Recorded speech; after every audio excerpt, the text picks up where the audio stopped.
What if I told you, more than 2,000 years ago, there lived a man who believed himself destined for eternity. He was not born in a palace of gods, yet he marched as if Olympus itself had crowned him. His name was Alexander, son of kings, pupil of philosophers, conqueror of worlds. Before he was 30, he had carved an empire stretching farther than any before him, from the deserts of Egypt to the mountains of India. His armies feared no distance, no enemy, no impossible horizon. Cities bent their knees, temples lit fires in his name, and whispers called him divine. But beneath the glory, there was obsession. Beneath the triumphs, a shadow followed, betrayal, exhaustion, and a destiny that burned too bright to last. This is the story of Alexander the Great, the brilliance he carried, the kingdoms he broke, and the mystery of why the man who conquered the known world could not conquer time. Watch till the end, because once you step into Alexander's empire, you'll never see history the same way again. If you're new here, make sure to like, subscribe, and share this with someone who loves history. And tell me in the comments, where are you watching from, and what time is it right now? Now close your eyes and return with me to the empire of Alexander the Great, before his flame flickered out. The story of Alexander begins not with him, but with the house into which he was born. To understand the restless boy who would one day redraw the map of the known world, you must first understand the soil that produced him. His father, Philip II of Macedon, was a man forged in hardship, raised as a hostage in Thebes, and educated in the art of Greek warfare at its highest refinement. By the time Alexander was born in 356 BCE, Philip had transformed Macedonia from a fragile, overlooked kingdom into a rising military power. Macedon lay on the northern fringes of the Greek world, often dismissed by the city-states of Athens and Sparta as semi-barbarian. Its kings spoke Greek, worshipped Greek gods, and traced their lineage back to the legendary Heracles. Yet, to southerners, Macedonians were outsiders, rougher in speech and manners. Philip's reign sought to erase that stigma, and in doing so, he created the stage upon which his son would perform. Alexander's mother, Olympias, was of a different mold altogether. A princess from Epirus, she was intensely devout, steeped in the mystical rites of the cult of Dionysus, and known for her fiery temper. Legends swirled around her even during her lifetime, stories of serpents gliding into her bedchamber, omens of divine parentage, whispers that Alexander was no ordinary child, but the son of Zeus Ammon himself. These tales might have been courtly gossip, but they formed the mythology that would follow Alexander throughout his life. The night of Alexander's birth was said to be charged with signs. Philip, away at war, received 3 messages in quick succession. That his general, Parmenion, had won a great victory, that his racehorse had triumphed in the Olympic Games, and that his wife had given birth to a son. The conjunction of events convinced many that the child was destined for greatness. In a culture where omens and portents were treated with grave seriousness, such coincidences could shape how people regarded a newborn prince. Macedon's royal palace at Pella was not a grand marble city like Athens, but a sprawling complex of stone halls, courtyards, and megarons, filled with soldiers, servants, and courtiers. This was the world in which Alexander spent his earliest years. His father's court was alive with politics, where loyalty was rewarded with gold, and betrayal often ended in execution. For a boy growing up in such an environment, lessons about power and survival came early. Alexander's childhood was marked by a blend of luxury and austerity.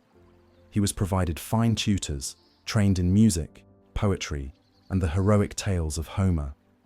Yet he was also taught to ride horses, hunt lions, and endure physical hardships.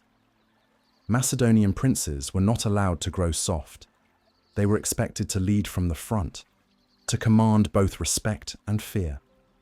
Alexander's education balanced the world of ideas with the brutal realities of military life. One story survives of Alexander and the horse Bucephalus. When the animal was brought before Philip, no one could tame it. The court mocked the young prince when he insisted he could ride it, but Alexander noticed something the others did not. The horse was afraid of its own shadow. Turning Bucephalus toward the sun, so the shadow fell behind, he mounted with ease. Philip is said to have wept, declaring, "My son, seek a kingdom equal to yourself, for Macedon is too small for you." Whether the tale is embroidered or true, it reveals how Alexander's contemporaries already cast him as a figure apart, destined for something greater. Beyond such anecdotes, what truly shaped Alexander's mind was the culture of Macedon itself. His father's reforms had created the Macedonian phalanx, a disciplined infantry formation armed with the long sarissa spear. These soldiers, ordinary peasants and farmers, were drilled into an engine of war unlike anything Greece had seen. From childhood, Alexander would have seen these men training in the fields outside Pella, their weapons glinting in the sun, their movements synchronized like parts of a single body. The sight alone must have instilled in him a vision of what discipline and unity could achieve. And yet, Alexander was not merely his father's son. Olympias filled his imagination with divine lineage, myths of Achilles, and the sense that he was chosen by the gods. From her, he inherited an intensity of spirit, a belief in destiny that made him fearless and, at times, merciless. It was this combination, Philip's hard pragmatism and Olympias's mystical fervor, that made Alexander more than just another Macedonian prince. As the boy grew into adolescence, his world widened. He listened to traveling poets recite the Iliad and began to see himself in the figure of Achilles. He practiced archery in the palace courtyards, learning not just to strike a target, but to master patience and control. He joined hunting expeditions, chasing wild boars and bears through Macedon's forests, where one mistake could cost a life. These experiences were not diversions, but the very fabric of royal training, designed to forge rulers who could survive the dangers of both battlefield and court. By the time Alexander reached his teenage years, he had already demonstrated an unshakable will, a sharp mind, and a pride that could clash even with his formidable father. Those who knew him remarked on his piercing gaze, his restless energy, and his insatiable curiosity. He was a boy who believed he was destined for greatness. But what would that destiny demand of him? And at what cost? When Alexander entered his teenage years, Philip understood that his son's restless energy needed more than hunting, swordplay, and the recitation of heroic poetry. To rule the world required not only strength, but wisdom, and so Philip sought a teacher who could shape Alexander's mind as much as his body. The man chosen was Aristotle, one of the greatest thinkers of the Greek world, who had studied under Plato and carried within him the intellectual traditions of Athens. Aristotle did not come to Pella without conditions. He asked that Philip rebuild his hometown of Stagira, which had been destroyed in war, and repopulate it with its displaced citizens. Philip agreed, and in return, Aristotle accepted the role of tutor. This arrangement reflected the intertwining of politics and education. Even the restoration of a ruined city became part of Alexander's path. The lessons took place not in the bustling palace, but in a quieter retreat near Maeza, where the royal children and a select group of noble companions studied together. There, beneath groves of trees and colonnades of stone, Aristotle instructed them in philosophy, science, rhetoric, and medicine. The young Macedonian prince and his peers were introduced to ideas about logic, ethics, and natural philosophy that stretched their minds beyond the immediate concerns of kingship. Alexander proved an eager student, particularly drawn to Homer's epics. Aristotle provided him with a specially annotated copy of the Iliad, which Alexander carried into campaigns years later, treating it almost as a sacred text.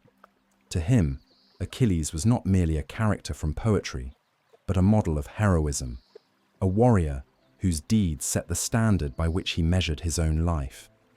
This constant comparison between myth and reality would shape his ambitions, instilling in him the belief that a mortal could aspire to the immortality of legend.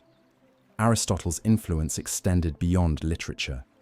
He taught Alexander about geography, explaining the known boundaries of the world and the mysteries that lay beyond. He described the great rivers of Asia, the deserts of Africa, and the lands of India where elephants roamed.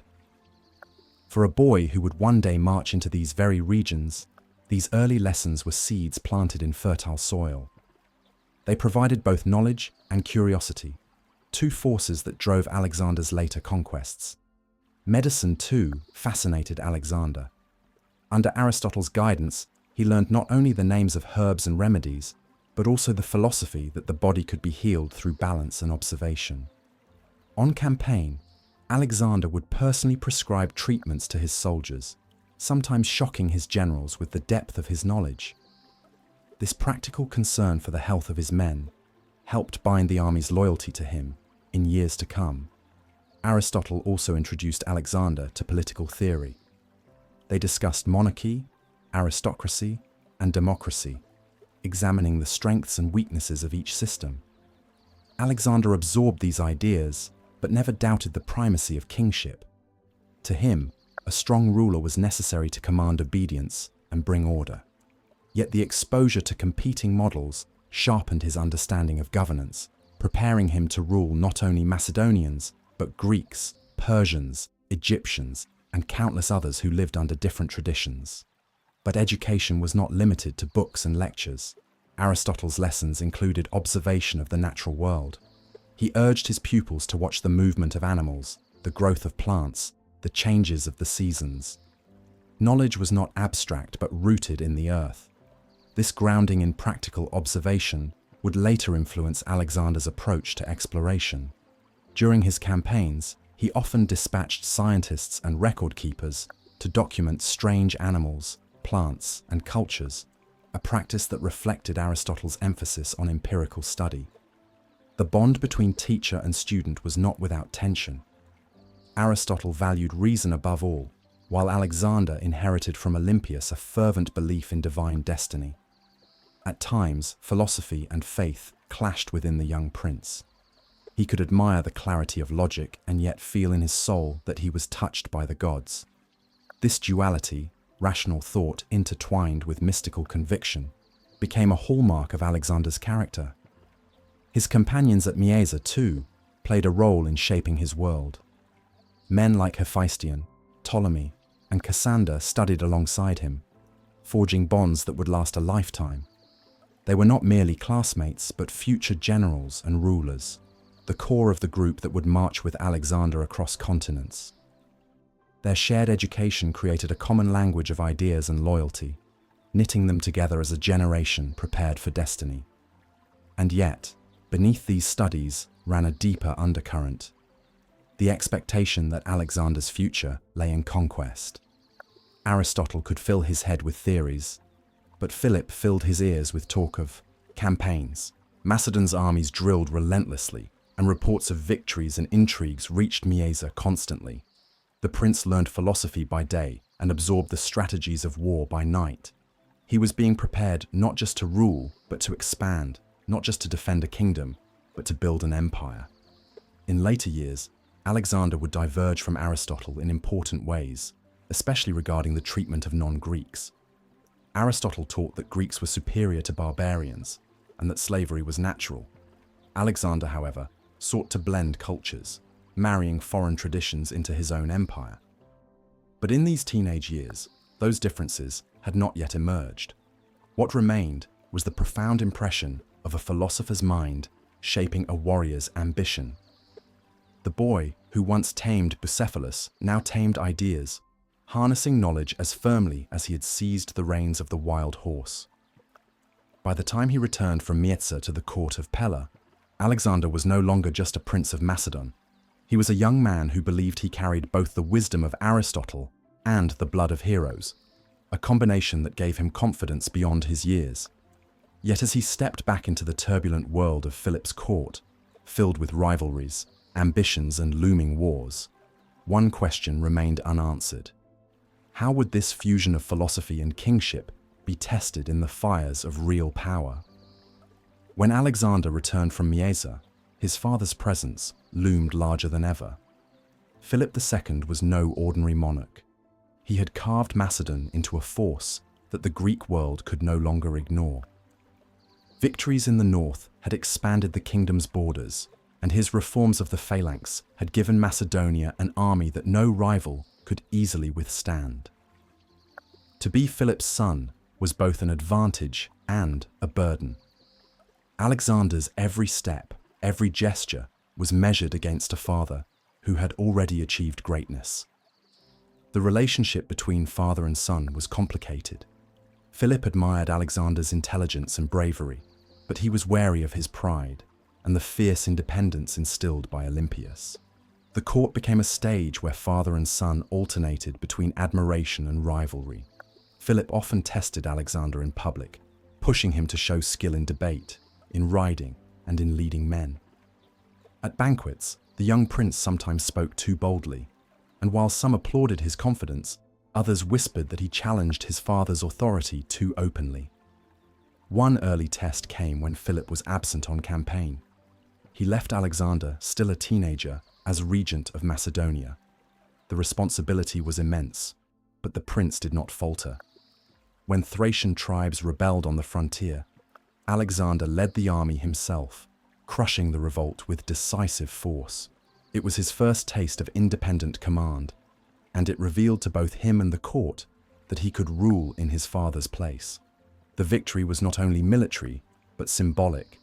Alexander had stepped out of Philip's shadow, if only for a moment. Yet tensions in the royal household continued to mount.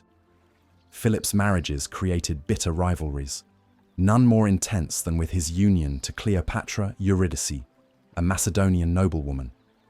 At the wedding banquet, her kinsman Attalus toasted the hope of a legitimate heir to the throne. The implication was that Alexander, born of Olympias from Epirus, was less than fully Macedonian. Insulted, Alexander threw his cup, and Philip, enraged, lunged at his son with his sword. Drunk, he stumbled and fell. Alexander, looking down at the man who had conquered Greece, is said to have remarked bitterly, "Here is the man who would cross from Europe into Asia, yet he cannot cross from one couch to another without falling." That night, Alexander and Olympias fled the court, seeking refuge with her family in Epirus. For a time, it seemed the royal family might fracture beyond repair. Only later, after Philip softened, was Alexander recalled. But the episode left deep scars, not only between father and son, but in Alexander's sense of destiny. He could not rely on his father's favor alone. He would have to forge his own path. Despite personal conflict, Philip recognized his son's abilities and gave him opportunities to prove himself. At the Battle of Chaeronea in 338 BCE, Philip led the Macedonian army against a coalition of Greek city-states, including Athens and Thebes. Alexander, only 18 years old, commanded the left wing of the army. When the battle reached its critical point, he led the companion cavalry in a charge that broke the Theban sacred band, one of the most feared military units in Greece.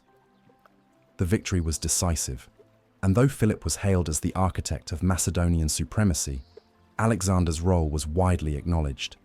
It was his first major step into the annals of history. From this point onward, Alexander's life became inseparable from the larger ambitions of his father. Philip prepared to lead a grand campaign against Persia, uniting the Greeks under Macedonian leadership in a war of revenge for the invasions of Xerxes more than a century earlier.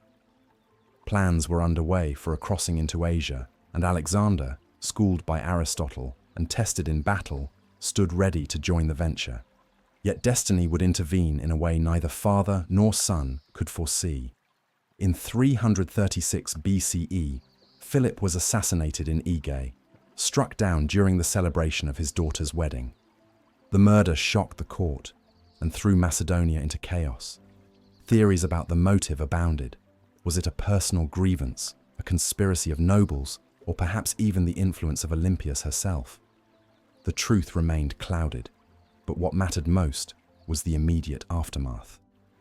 The sudden death of Philip thrust Alexander at only 20 years old, into the throne of Macedonia. The boy who had grown up in the halls of Pella, who had studied with Aristotle and fought at Chaeronea, now faced the supreme test. Could he hold together the fragile unity his father had built? Could he command the loyalty of generals twice his age and lead an empire that was still more dream than reality? Thus, with Philip's shadow still heavy upon him, Alexander's own reign began, not as a smooth inheritance, but as a challenge that would demand every lesson he had learned in childhood, every ounce of courage he had drawn from youth, and every fragment of ambition that burned within him. But if Philip had given him a kingdom, Alexander's mind was already reaching beyond it. The real question was not whether he could hold Macedonia, but whether he could take up his father's unfinished dream and carve his own name across the lands beyond the Hellespont. When Philip was laid to rest and Alexander ascended the throne, many in Greece and Asia believed the young king's strength would lie only in his army. They knew of his cavalry charge at Chaeronea and his fiery temper at court, but fewer recognized the quieter inheritance he carried, the lessons of Aristotle. If Philip had trained Alexander to wield the sword, it was Aristotle who had taught him how to wield the mind. Together, these legacies would make him not only a conqueror, but also a shaper of worlds. The philosopher's school at Mieza had not been a place of idle retreat. It was a crucible where the sons of Macedon's nobility wrestled with questions that stretched beyond immediate politics. There, under colonnades and in shaded groves, Aristotle spoke not only of kingship, but of the natural order, of ethics, of the structure of argument. He taught his students to observe before judging, to question before accepting. For Alexander, this discipline provided a framework to approach the unknown. When he would later march into territories no Greek had seen, it was Aristotle's method of inquiry that urged him to measure rivers, collect specimens, and demand reports. Aristotle's influence also introduced Alexander to the idea of hierarchy in nature. Greeks saw themselves as distinct from barbarians, and Aristotle reinforced the view that some peoples were destined to rule, while others were destined to serve. Though Alexander would eventually soften this belief by adopting foreign customs and encouraging intermarriage, in his youth, this doctrine gave him a sense of superiority. He approached Persia not simply as a rival empire, but as a civilization meant to be absorbed into a grander design.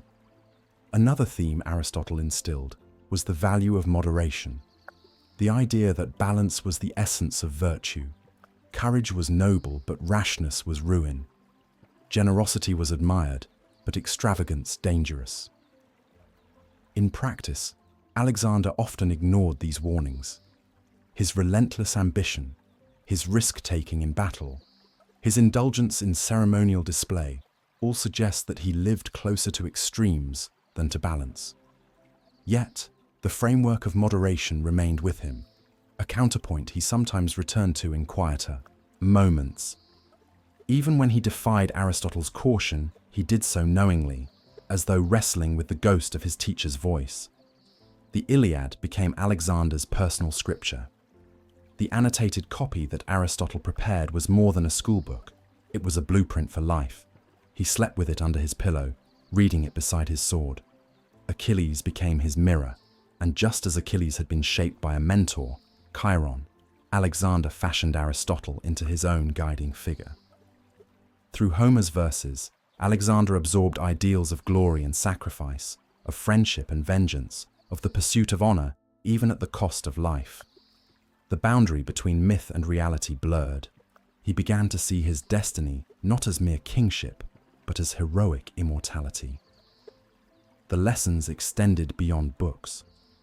Aristotle had impressed upon him the need to see kingship not as personal privilege, but as stewardship. The welfare of subjects, the management of resources, the balance between fear and loyalty, all these were duties of a ruler. When Alexander reorganized conquered territories, he often acted with remarkable administrative skill for his age. He appointed satraps, reformed tax systems, and respected local customs, a reflection of his training to think beyond immediate conquest. Conquest gained the land, but governance preserved it. What perhaps shaped Alexander most was the tension between philosophy and divine destiny. Aristotle taught that humans were rational creatures bound by natural law, yet Olympias had told her son he was born of Zeus. One voice urged him to reason, the other to believe he was chosen. The result was a young king who stood at the edge of two worlds, the practical and the mythical, the human and the divine.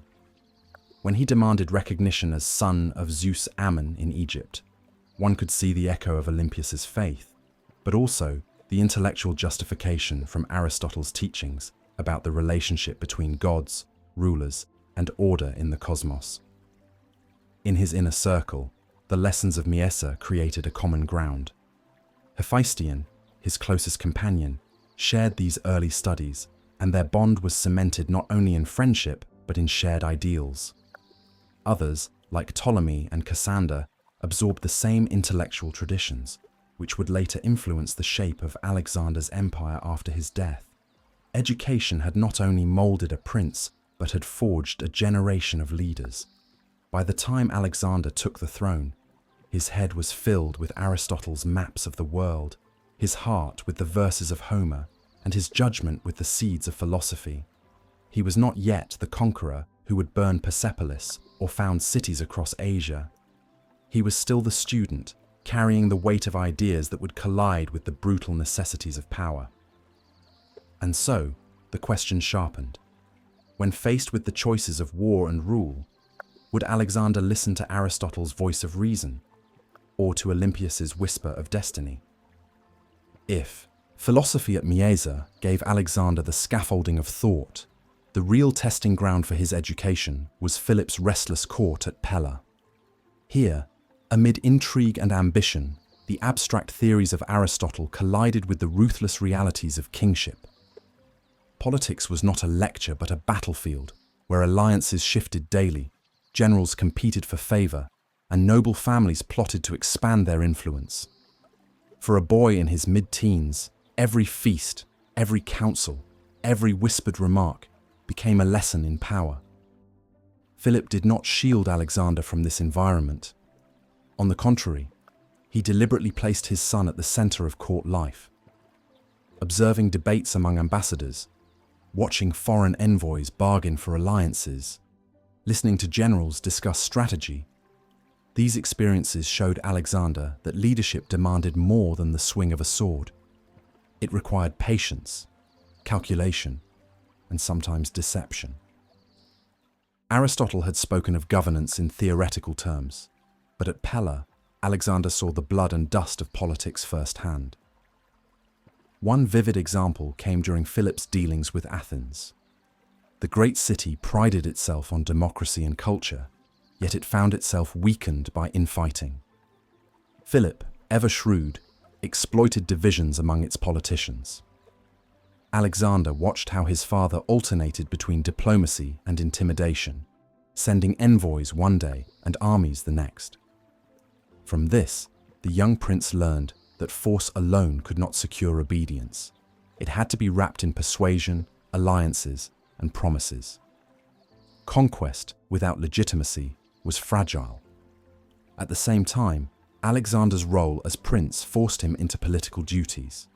He received foreign guests, exchanged correspondence with regional governors, and attended councils where military campaigns were planned. Each duty carried risks.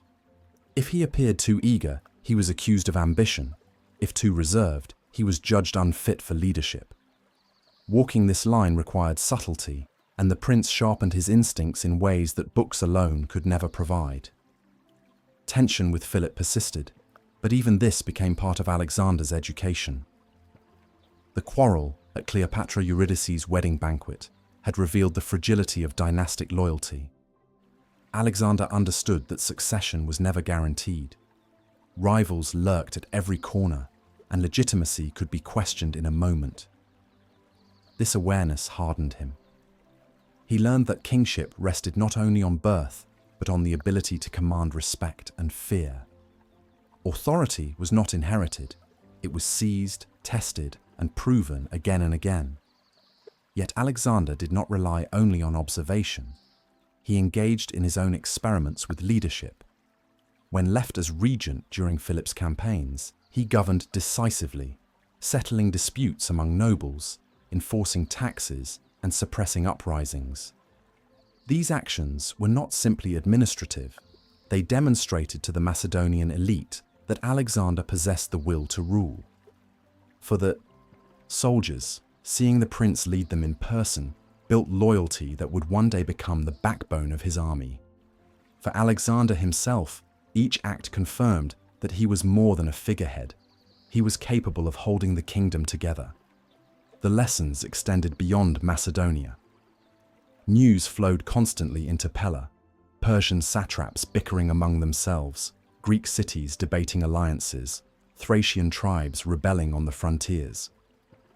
Each report became a case study for the young king-in-waiting. From the east, Persia appeared vast yet divided, wealthy yet vulnerable. From the south, Greece appeared proud but fractured, rich in culture but poor in unity. Alexander absorbed these patterns like a map of opportunity. Aristotle had taught him to look for causes beneath appearances. Now he applied that method to geopolitics. Weakness often lay not where armies stood, but where rivalries split nations apart. This period also deepened Alexander's sense of identity. He was Macedonian by birth, Greek by culture, and yet he aspired to something larger than both. Listening to Aristotle's accounts of Asia, he began to imagine a role beyond parochial kingship. His vision stretched toward unifying East and West, creating a dominion that blended traditions rather than simply subduing them. Though this idea would mature only after years of campaigning, its seeds were sown here in the mingling of philosophical speculation with political observation. Daily life at court contributed to his education as well. Ceremonial processions, religious sacrifices, and public festivals reinforced the bond between ruler and people. Alexander observed how Philip used spectacle to inspire loyalty, how the king's appearance in shining armor could silence a crowd, or how the distribution of spoils could win over discontented nobles. These were not mere entertainments, they were instruments of control. Alexander internalized this lesson, perfecting it later in his own dramatic displays, from donning Persian robes to staging elaborate rituals in conquered lands. And yet, beneath the surface, another conflict simmered. The tension between philosophy's calm pursuit of truth and the raw hunger for power that dominated politics. Alexander, who admired Aristotle's reason, could not escape the intoxicating pull of ambition. He learned to reconcile the two by seeing power itself as a form of philosophy in action. To govern was to apply knowledge. To conquer was to expand the sphere in which ideas could flourish. This synthesis allowed him to embrace ambition without feeling he betrayed his teacher's ideals. The more Alexander engaged in leadership, the more he realized that philosophy alone could not answer the question that haunted every ruler. How does one hold together a kingdom of restless nobles, ambitious generals, and wary subjects? Aristotle could explain the nature of virtue, but only experience taught Alexander the value of loyalty, fear, and reward. These were the levers of kingship, and he began pulling them with increasing confidence. By the time Philip prepared for his great campaign against Persia, Alexander was no longer the boy of Mieza. He had become a man who combined intellectual training with practical authority, a prince who could command soldiers and challenge statesmen, a young ruler who had tasted both conflict and reconciliation. The fusion of philosophy and politics gave him a unique edge. He could reason like a scholar, yet act like a general, reflect like a philosopher, yet strike like a king. Still, one question lingered in the minds of those who watched him grow. Would this young heir use knowledge to temper his ambition, or would he use philosophy only as a weapon to justify the boundless expansion of power? The final years of Alexander's youth were marked by a delicate balance between learning and action, a liminal stage where the student became a leader, yet still lived under the shadow of his father. At Pella, he continued to study texts and argue philosophy with his companions. but each year also brought him closer to the harsh responsibilities of rule. The intellectual world Aristotle had given him was no longer an abstract refuge. It became a set of tools with which he navigated the instability of a kingdom poised between unity and fracture. Philip's campaigns in Thrace and Greece left Alexander to shoulder more authority at home. The prince presided over councils, resolved disputes among nobles, and took charge of ceremonies that tied the monarchy to religion. Each ritual sacrificed to the gods, each judgment handed down in the name of the king, was a rehearsal for the future. The boy who once recited Homer beneath olive trees was now speaking as the voice of the Macedonian throne. These experiences blurred the line between preparation and rule. He was no longer simply learning kingship, he was enacting it. Yet philosophy remained close at hand. Alexander still carried his annotated Iliad, still returned to questions of virtue and justice, still debated the nature of leadership with Hephaestion and Ptolemy. But now, those discussions were colored by his direct exposure to politics. The ideal of moderation Aristotle had preached seemed increasingly at odds with the excesses of court life, where lavish feasts, drunken quarrels, and personal rivalries dictated decisions. The prince began to see that reason alone could not restrain ambition. He would later admit that philosophy had made him a more reflective ruler, but it had also sharpened his awareness that human desires rarely bowed to rational argument. His bond with Aristotle, though lasting, began to show cracks. The philosopher viewed non-Greeks as inferior, fit only for subjugation. Alexander, however, having observed the diversity of peoples around Macedon, felt a growing curiosity rather than disdain. He had spoken with Thracian chiefs, watched Illyrian warriors fight, and listened to envoys from Persia. Far from seeing them as lesser, he recognized strengths that could be harnessed. This divergence from Aristotle marked the first signs of Alexander's unique approach, not merely conquering foreign peoples, but absorbing their traditions into a broader vision of empire. Meanwhile, the tension within the royal household deepened. Olympias fed her son stories of divine parentage and destiny, while Philip embodied pragmatic statecraft. One urged him to see himself as God-born, chosen for deeds beyond mortal measure. The other reminded him that kingdoms were held together by discipline, loyalty, and strategy. Alexander stood between these two worlds, myth and reality, dream and discipline. The clash of ideals shaped his temperament, making him both visionary and practical, mystical yet calculating. Events forced him to test this synthesis. As regent, he not only quelled revolts, but also began to issue decrees in his own name. Soldiers returned from campaigns with tales of the young prince's decisiveness. Nobles spoke of his piercing intelligence, his ability to read a room and outmaneuver rivals. Already, comparisons with Philip became common. Some said Alexander would surpass his father. Others feared his impatience might undo all Philip had built. The uncertainty only heightened the aura around him. The Battle of Chaeronea in 338 BCE crystallized this perception. Philip's strategy won the day, but Alexander's charge shattered the Theban sacred band, a feat that would be remembered long after the war. For the first time, his actions determined the course of history, not merely his father's.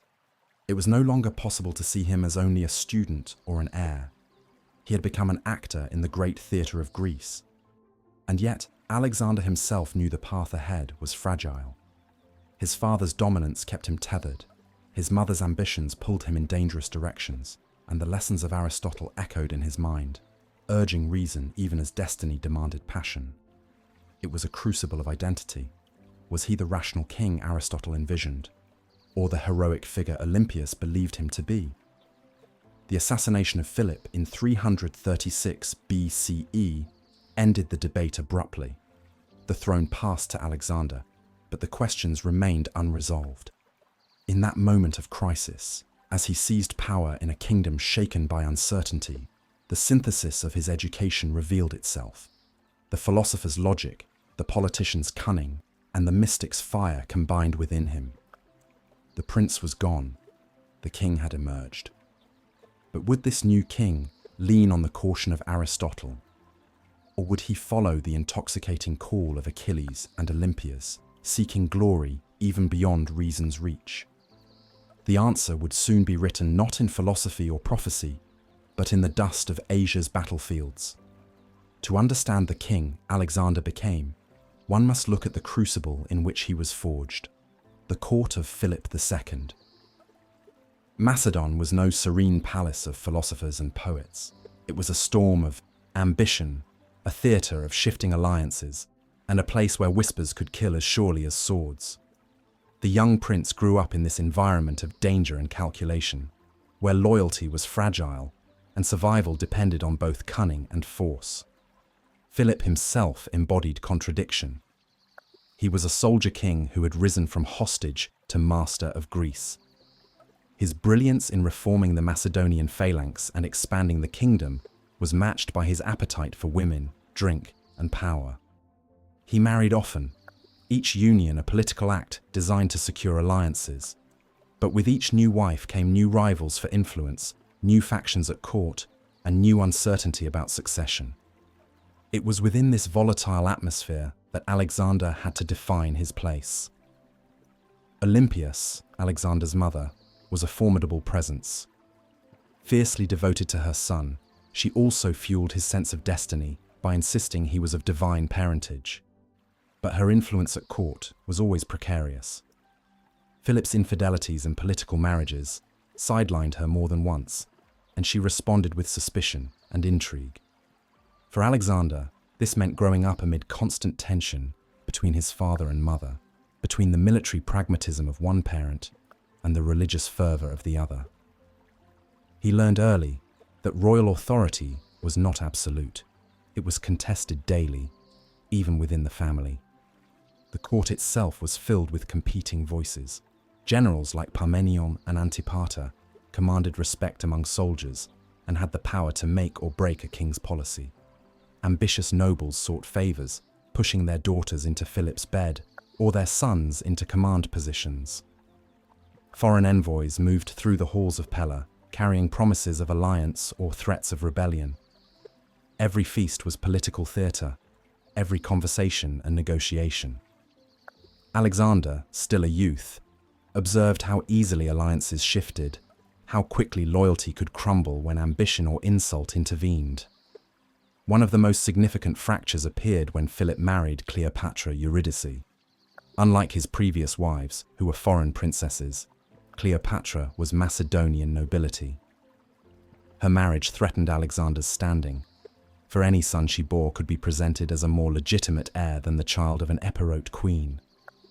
At the wedding feast, when Attalus, Cleopatra's uncle, openly prayed for a true-born Macedonian heir, Alexander's fury ignited a chain of conflict. He and Olympias fled the court, an act that revealed how fragile his position truly was. Though reconciliation followed, the episode underscored a dangerous truth. Even as Philip's son, Alexander's succession was not guaranteed. Court life was also marked by spectacle. Philip held lavish banquets where music, wine, and poetry mingled with discussions of war. At these gatherings, Alexander's sharp tongue and confidence sometimes clashed with older men. He was praised for his eloquence, but criticized for his impatience. These encounters were lessons in restraint, teaching him that words could wound as much as blades. Later, as king, he would master the art of silence and timing, using them to command a room without speaking more than necessary. Religious rituals formed another dimension of court politics. Sacrifices to the gods, festivals in honor of Dionysus, and processions through Macedonian cities all served to reinforce Philip's image as a ruler favored by the divine. Alexander participated in these ceremonies, learning the importance of pageantry in sustaining authority. He saw how religion could be weaponized, how omens and prophecies could shape political decisions, how the appearance of divine favor could sway the people more effectively than decrees. This lesson would stay with him, culminating years later in his own demand to be recognized as son of Zeus Ammon. What made Philip's court truly unique was its constant interaction with war. Unlike the peaceful courts of some Greek city-states, Pella pulsed with the energy of soldiers returning from campaigns, bringing news, spoils, and foreign captives. The military was not separate from politics. It was its lifeblood. Generals held immense sway, and soldiers themselves became political actors when their loyalty was contested. Alexander grew up listening to tales of victories in Thrace, Illyria, and Greece. These stories were not just entertainment, they were warnings. He knew that the loyalty of the army was both the throne's greatest strength and its greatest vulnerability. Thus, in this world of shifting loyalties, rival queens, and ambitious generals, Alexander learned the lessons that would guide his reign. Trust sparingly, act decisively, and never underestimate the hidden dangers of those closest to power. By the time Philip prepared for his great Persian expedition, the court was a fragile balance of ambition and suspicion. Alexander, no longer a boy, but not yet fully king, had already begun to navigate this treacherous environment. He had learned how quickly fortunes could change, how easily betrayal could strike, and how survival often depended not on strength alone, but on timing, strategy, and instinct. Yet one question lingered over the court like a storm cloud. When Philip fell, by age, by war, or by treachery, would the generals and nobles rally behind Alexander, or would they turn to another heir? The Macedonian court was never a place of stability. It thrived on ambition, alliances, and the kind of rivalries that could end a man's life in an instant. What Alexander witnessed during these years was not simply the tension of a family drama. It was the constant threat that power might shift from one hand to another, not through elections or inheritance, but through daggers and conspiracies. Philip's reign had created both loyalty and resentment. His generals admired his skill but feared his temper. His marriages bound him to allies but fractured the royal household. His victories made Macedonia strong, yet each expansion created new enemies inside and outside the palace. The result was a court buzzing with whispers, of betrayals yet to come, of men who dreamed of greater power, of queens who schemed for their children's futures. One of the greatest sources of instability was Philip's habit of remarrying. Each wife brought new blood ties, new promises of alliances, and new claims to legitimacy. Olympias, Alexander's mother, found herself increasingly marginalized after Philip wed Cleopatra Eurydice. The rivalry between the two women spilled into the corridors of the palace, where their supporters clashed in subtle acts of sabotage. Olympias wielded religious devotion and mysticism, surrounding herself with symbols and rituals that emphasized Alexander's divine origins. Cleopatra, by contrast, had the strength of pure Macedonian lineage and the backing of influential nobles. Their enmity turned the court into a battlefield of influence long before swords were drawn. Alexander could not avoid being drawn into this conflict. Every insult aimed at Olympias was a shadow cast upon his own legitimacy. His defense of his mother at the infamous wedding banquet was not just filial loyalty, it was a political declaration that he would not accept being sidelined. But this open defiance also marked him in the eyes of Philip's supporters, especially those who hoped Cleopatra would bear a new heir. To them, Alexander became not just a son of the king, but a rival standing in the way of their ambitions. Beyond the family, factions among the generals also fueled instability. Men like Antipater, Parmenion, and Attalus each held considerable sway. They commanded troops, managed regions, and expected rewards for their loyalty. Their alliances were not fixed. They shifted like pieces on a chessboard, aligning one day with Philip, the next with whoever promised greater power. Alexander observed how dangerous these men could be. Their loyalty was often to opportunity rather than to blood or throne. In later years, he would remember this and move swiftly to neutralize potential threats before they grew into open rebellion. Personal grievances added another layer of intrigue. Philip was known for his harsh temper and quick punishments. A slighted noble, an insulted officer, a dishonored guest. Any could become the seed of conspiracy. One such example was Pausanias, a bodyguard whose humiliation at court left him embittered. His resentment festered, and in time, it would play a fateful role in Philip's death. Yet, in those years, he was just one among many whose pride had been wounded by the king's actions. The palace swarmed with such men, each carrying grudges that might erupt into violence. Foreign influence also penetrated Philip's court. Persia, watching Macedonia's rise, was keen to sow discord. Envoys and spies whispered promises to discontented nobles, spreading gold where loyalty was thin. Greek city-states, humiliated by defeat, also sent envoys to stir unrest. The result was a court not merely divided from within, but manipulated from without. Alexander grew up hearing rumors of Persians bribing officers, Athenians encouraging rivals, and foreign gold circulating in Pella's chambers. It was a lesson in geopolitics. Enemies did not always attack from the front. Often, they undermined from within. In this environment, assassination was not unthinkable. It was expected.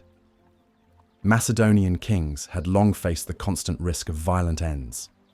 Loyalty from soldiers was essential, but so too was vigilance against plots. Alexander, as prince, internalized this reality. He learned to look beyond smiles for hidden daggers, to trust cautiously, and to understand that betrayal often came from those closest at hand. The tension reached a climax in 336 BCE, when Philip's power seemed at its height. He had united Greece under Macedonian leadership, and preparations for the invasion of Persia were nearly complete. Yet it was precisely at this moment of triumph that his enemies struck. During the celebrations at Aige, when Philip was to enter the theatre in full regalia, he was cut down by Pausanias. The murder shocked the kingdom, but for those who understood the climate of Philip's court, it was less a surprise than an inevitability. For Alexander, the assassination was both crisis and opportunity. At just 20 years old, he inherited a throne surrounded by rivals, threatened by external enemies, and shadowed by suspicions. Whispers spread immediately. Had Olympias played a role? Did Alexander himself know more than he admitted? Or was it merely the act of one disgruntled man? The truth was buried under layers of rumor, but the consequences were clear. The boy prince became king overnight. All the lessons of Aristotle, all the intrigues of Philip's court, all the scars from family rivalries converged in this moment. Alexander knew that hesitation could mean death. To secure his throne, he would have to move swiftly, silencing rivals, seizing the loyalty of the army, and showing the world that Macedonia remained unshaken despite its king's murder. But as he prepared to assert his power, a question lingered in every chamber and every camp. Would Alexander be strong enough to command loyalty, or would Macedonia fracture under the weight of its own intrigues? The assassination of Philip in 336 BCE was not a quiet event to be mourned. It was a thunderclap that shook the foundations of Macedonia and reverberated across Greece and beyond. In one stroke, the man who had united the fractious Greek city-states, humbled his enemies, and laid the groundwork for the conquest of Persia was gone. The theatre at Aige became a place of chaos, one moment filled with celebration, the next with blood, panic, and the stampede of fleeing spectators. Philip lay dead, but the greater question was whether his empire would die with him. For Alexander, then barely 20 years old, the moment was both peril and opportunity. His claim to the throne was not uncontested. Cleopatra Eurydice, Philip's most recent wife, and her powerful family had every reason to push for a new heir of their own blood. Generals who had long served Philip might hesitate to follow a boy, especially one whose temperament they sometimes questioned. Greek cities, forced into submission under Philip, saw the sudden vacuum as a chance to rebel. Persia, too, watched closely, ready to exploit instability. It was a moment when hesitation could fracture the fragile unity Philip had built. Alexander acted with a decisiveness that astonished even his father's veterans. Before the dust of the assassination had settled, He secured the loyalty of the companion cavalry, the elite unit of horsemen who formed the heart of Macedon's military power. Their support was essential, for they were the arm that could enforce a claim to the throne. With their backing, Alexander moved quickly against potential rivals. Cleopatra Eurydice and her infant daughter were eliminated, a brutal act that removed any competing claims, but also revealed the steel beneath the young king's exterior.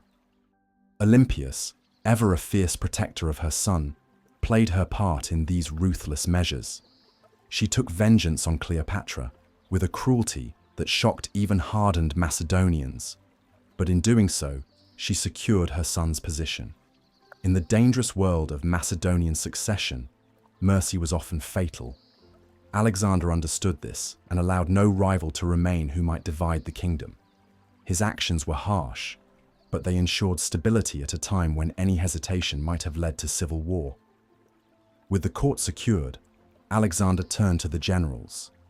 Men like Antipater and Parmenion had served Philip faithfully and commanded great loyalty among the troops. Winning them over was crucial. Alexander did so, not with fear, but with a combination of firmness and respect. He reminded them that he had fought at Cheronea, that he had proven himself in battle, that he carried not only Philip's blood, but also the authority of the army itself. Slowly, their doubts gave way to acceptance. By reaffirming their positions and promising continued rewards, Alexander made it clear that he was not dismantling his father's legacy. He was extending it. The next challenge lay with Greece. Athens, Thebes, and other city-states, believing Macedonia weakened by Philip's death, began to stir once more. Rumors spread of rebellion, of leaders ready to cast off Macedonian dominance. Here again, Alexander moved with speed. He marched south with his army, not as a hesitant youth but as a commanding figure. At first, the Greek states hesitated, unsure of his strength, but when Thebes attempted open defiance, Alexander's response was swift and merciless. The city was stormed, its walls torn down, and its people either slaughtered or sold into slavery. The destruction of Thebes was a brutal warning to all of Greece. Macedonia remained strong, and Alexander would tolerate no rebellion. Athens, terrified by Thebes's fate, submitted without resistance. These actions secured Alexander's authority at home and in Greece, but they also revealed the dual nature of his kingship. On the one hand, he displayed the decisiveness of a true general, capable of uniting soldiers and suppressing rebellion. On the other, his ruthlessness demonstrated that he would not hesitate to destroy entire cities to preserve his rule. The lessons of Philip's court, the necessity of swift action, the danger of leaving rivals alive, the power of fear as a tool of governance, were now written into Alexander's own policies. Having secured his throne, Alexander inherited more than a kingdom. He inherited his father's grand project, the invasion of Persia. Philip had dreamed of crossing the Hellespont, of avenging the Persian invasions of Greece, and of carving out an empire that would surpass all before it. Now that mantle fell upon Alexander. But unlike Philip, who may have seen Persia as a campaign of conquest and revenge, Alexander began to envision something greater. The fusion of Aristotle's teaching, Olympias's belief in his divine destiny, and the lessons of Philip's court pushed him toward a vision that was not merely Macedonian, but universal. The assassination of Philip had been a test, and Alexander had passed it with brutal efficiency. He had eliminated rivals, secured the army, subdued Greece, and prepared the kingdom for expansion, all in the span of months. The boy who had once been overshadowed by his father now stood as king in his own right, his authority unquestioned, his ambition burning brighter than ever. Yet this was only the beginning.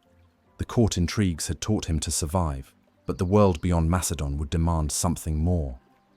Ahead lay Asia, Persia, and the endless lands beyond the horizon. As he tightened his grip on Macedonia, one question lingered, not only for him, but for all who followed him. Would Alexander rule as Philip's son, or would he surpass his father by carving out a destiny that even Philip had not dared to imagine? When Philip fell beneath Pausanias's blade, Macedonia did not simply lose a king, it faced the possibility of unraveling altogether. The kingdom Philip had so carefully bound together through war, diplomacy, and marriage was strong, yet its strength was woven from fragile threads: the loyalty of nobles, the obedience of soldiers, and the submission of recently conquered Greek states. At 20 years old, Alexander inherited not a throne of stability, but one balanced on uncertainty. His every move would determine whether Philip's legacy endured or collapsed. The immediate days after the assassination were a whirlwind. Panic swept through the crowd at Aige. Nobles scrambled to assess their chances, while generals whispered of shifting allegiances. In the confusion, some may have believed the kingdom would fracture into competing factions. Yet within hours, Alexander had seized the initiative. He appeared before the army, calm and resolute, presenting himself not as a boy caught off guard, but as the rightful heir ready to carry his father's banner. He invoked Philip's victories, reminded the soldiers of his own role at Chæronea, and promised that the work of conquest would continue without pause. The men, who valued continuity and confidence, pledged their loyalty. But loyalty was never unconditional in Macedonia.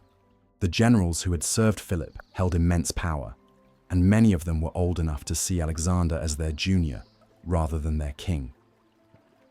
Antipater, Parmenion, and others had to be won over not by words alone, but by gestures of recognition.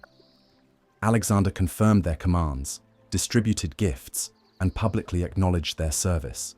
At the same time, he made it clear that ultimate authority lay with him. By walking this line, offering respect while asserting dominance, he secured their cooperation without ceding his own power. The palace, however, remained a den of danger.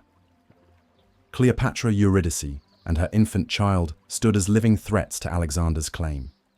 In Macedonian tradition, even a distant relative could rally support if the army believed the bloodline was valid. Olympias, with her fierce devotion and unyielding will, struck first, eliminating Cleopatra and her child in a display of ruthless efficiency.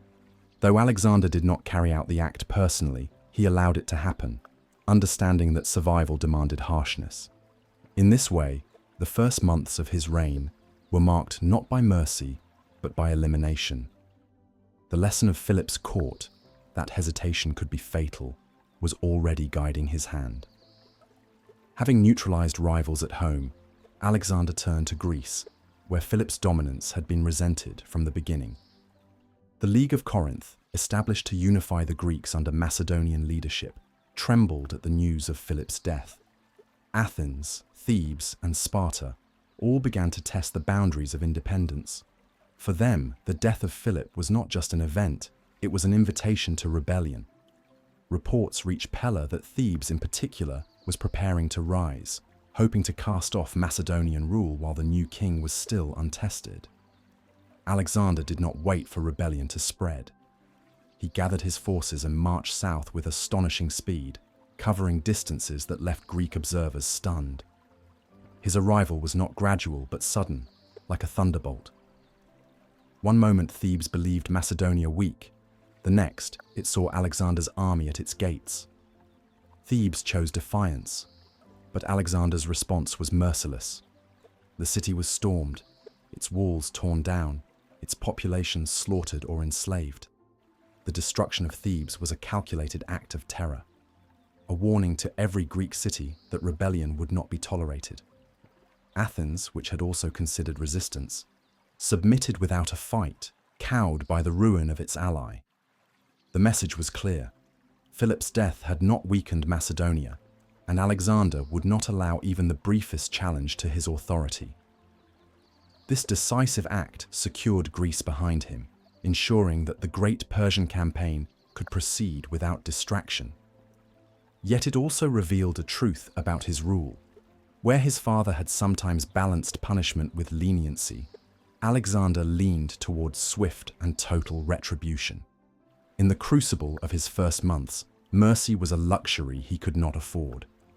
While suppressing rebellion, Alexander also took steps to project his legitimacy. He called together the League of Corinth, the assembly of Greek states that Philip had formed, and demanded recognition as its leader. Remarkably, the cities agreed, for they saw that opposing him would bring ruin. With this recognition, Alexander inherited not just Macedon's throne, but also the mantle of Greek leadership. He presented himself not as a usurper, but as the natural continuation of his father's mission, the invasion of Persia. The young king also began cultivating his image carefully. He wore the trappings of authority with confidence, presenting himself in public as both warrior and ruler. He invoked divine ancestry, a theme his mother had long emphasized, but he balanced it with demonstrations of practical leadership. He spoke of Achilles, carried his annotated Iliad, and positioned himself as a man who would live not just as king, but as hero. For his soldiers and subjects alike, this created a sense that his reign was not ordinary, it was destiny. Yet for all his successes in consolidating power, danger still lurked. Macedonia's frontiers remained unstable, and rumors of rebellion in the north threatened to distract him. Persia, watching from afar, considered this a moment to interfere, sending envoys and gold to stir unrest. The throne was secure, but the kingdom was not yet at peace. Every victory Alexander won in those early months was a reminder that his position was never permanent. Power had to be renewed constantly, through both fear and achievement. Thus, the fragile throne had been secured, but only through blood, fire, and the relentless energy of a king who refused to falter. Alexander had proven that he could inherit his father's mantle, but would he prove capable of surpassing it? Could he not only defend Macedonia, but also carry its armies across the sea to challenge the might of Persia? The next tests would come not in the courts of Pella or the cities of Greece, but in the mountains, rivers, and battlefields that stretched from the Balkans to the Hellespont. Alexander's throne may have been secured in Pella, and Greece may have bowed under the shock of Thebes' destruction, but Macedonia's northern frontier remained unsettled. The lands beyond the mountains, Thrace, Illyria, Paeonia, and the tribal territories stretching toward the Danube, were restless, always, testing the edges of Macedonian power. Philip had subdued these regions with repeated campaigns, but the tribes were resilient. They watched closely after his assassination, expecting that the young successor might falter where his father had triumphed. For Alexander, this unrest was not a nuisance to be ignored. It was a direct threat to the dream of conquering Persia. No Macedonian king could cross the Hellespont while leaving the northern tribes unchecked. If his back was left exposed, any Persian gold or promise could incite rebellion and cut off supply lines. Thus, even as he prepared for Asia, Alexander turned first to the Balkans. He would not inherit an empire only to lose it before it began. In the spring of 335 BCE, Alexander marched north. His army moved with a speed that shocked both allies and enemies. Unlike Philip, who often took time to consolidate, Alexander favored rapid strikes, overwhelming his foes before they could unite. His first target was the Triballi, a fierce people dwelling near the Danube. The campaign was brutal. The Triballi fought with courage, retreating into forests and swamps to ambush the Macedonians. Yet Alexander pressed relentlessly, driving them from their lands and forcing them into submission. He pursued them to the great river itself, demonstrating that Macedonian authority extended as far as the Danube's banks. It was here, standing before the wide, unyielding current of the Danube, that Alexander displayed both audacity and vision. Across the river lay the Getae, another powerful tribe. Rather than remain content with driving the Triballi away, Alexander ordered a night crossing. Using rafts and makeshift boats, he ferried his troops across under cover of darkness. At dawn, when the Getae awoke to see Macedonian soldiers on their soil, panic spread through their camp. They fled without battle, leaving Alexander to claim victory without bloodshed. It was not just a tactical triumph, but a psychological one. word spread quickly that the young king dared to cross the great river and carry war into lands no Macedonian had entered before. From the Danube, Alexander wheeled west toward Illyria. Here, King Clytus and King Glaucius prepared to resist him. These were not weak tribal leaders, but seasoned warriors who commanded respect among their people. The campaign was hard fought. The Illyrians retreated to fortified positions, forcing Alexander to adapt. At Pelium, he faced one of his most dangerous moments. Surrounded by enemies and cut off from supplies, his army risked destruction. But Alexander's cool resolve turned the crisis into victory. He organized a deceptive maneuver, leading his phalanx in a disciplined drill directly under the eyes of the enemy. The sight of such order, sarissas glittering, ranks moving in unison, unnerved the Illyrians. Believing themselves outmatched, they abandoned their position. Alexander seized the opening, stormed the stronghold, and broke their resistance. These campaigns were not merely about defeating enemies. They were about proving to Macedonia and the world that Alexander's kingship was no accident. Each victory showed that he could command not only on the plains of Greece, but also in the rugged mountains and wild forests of the north.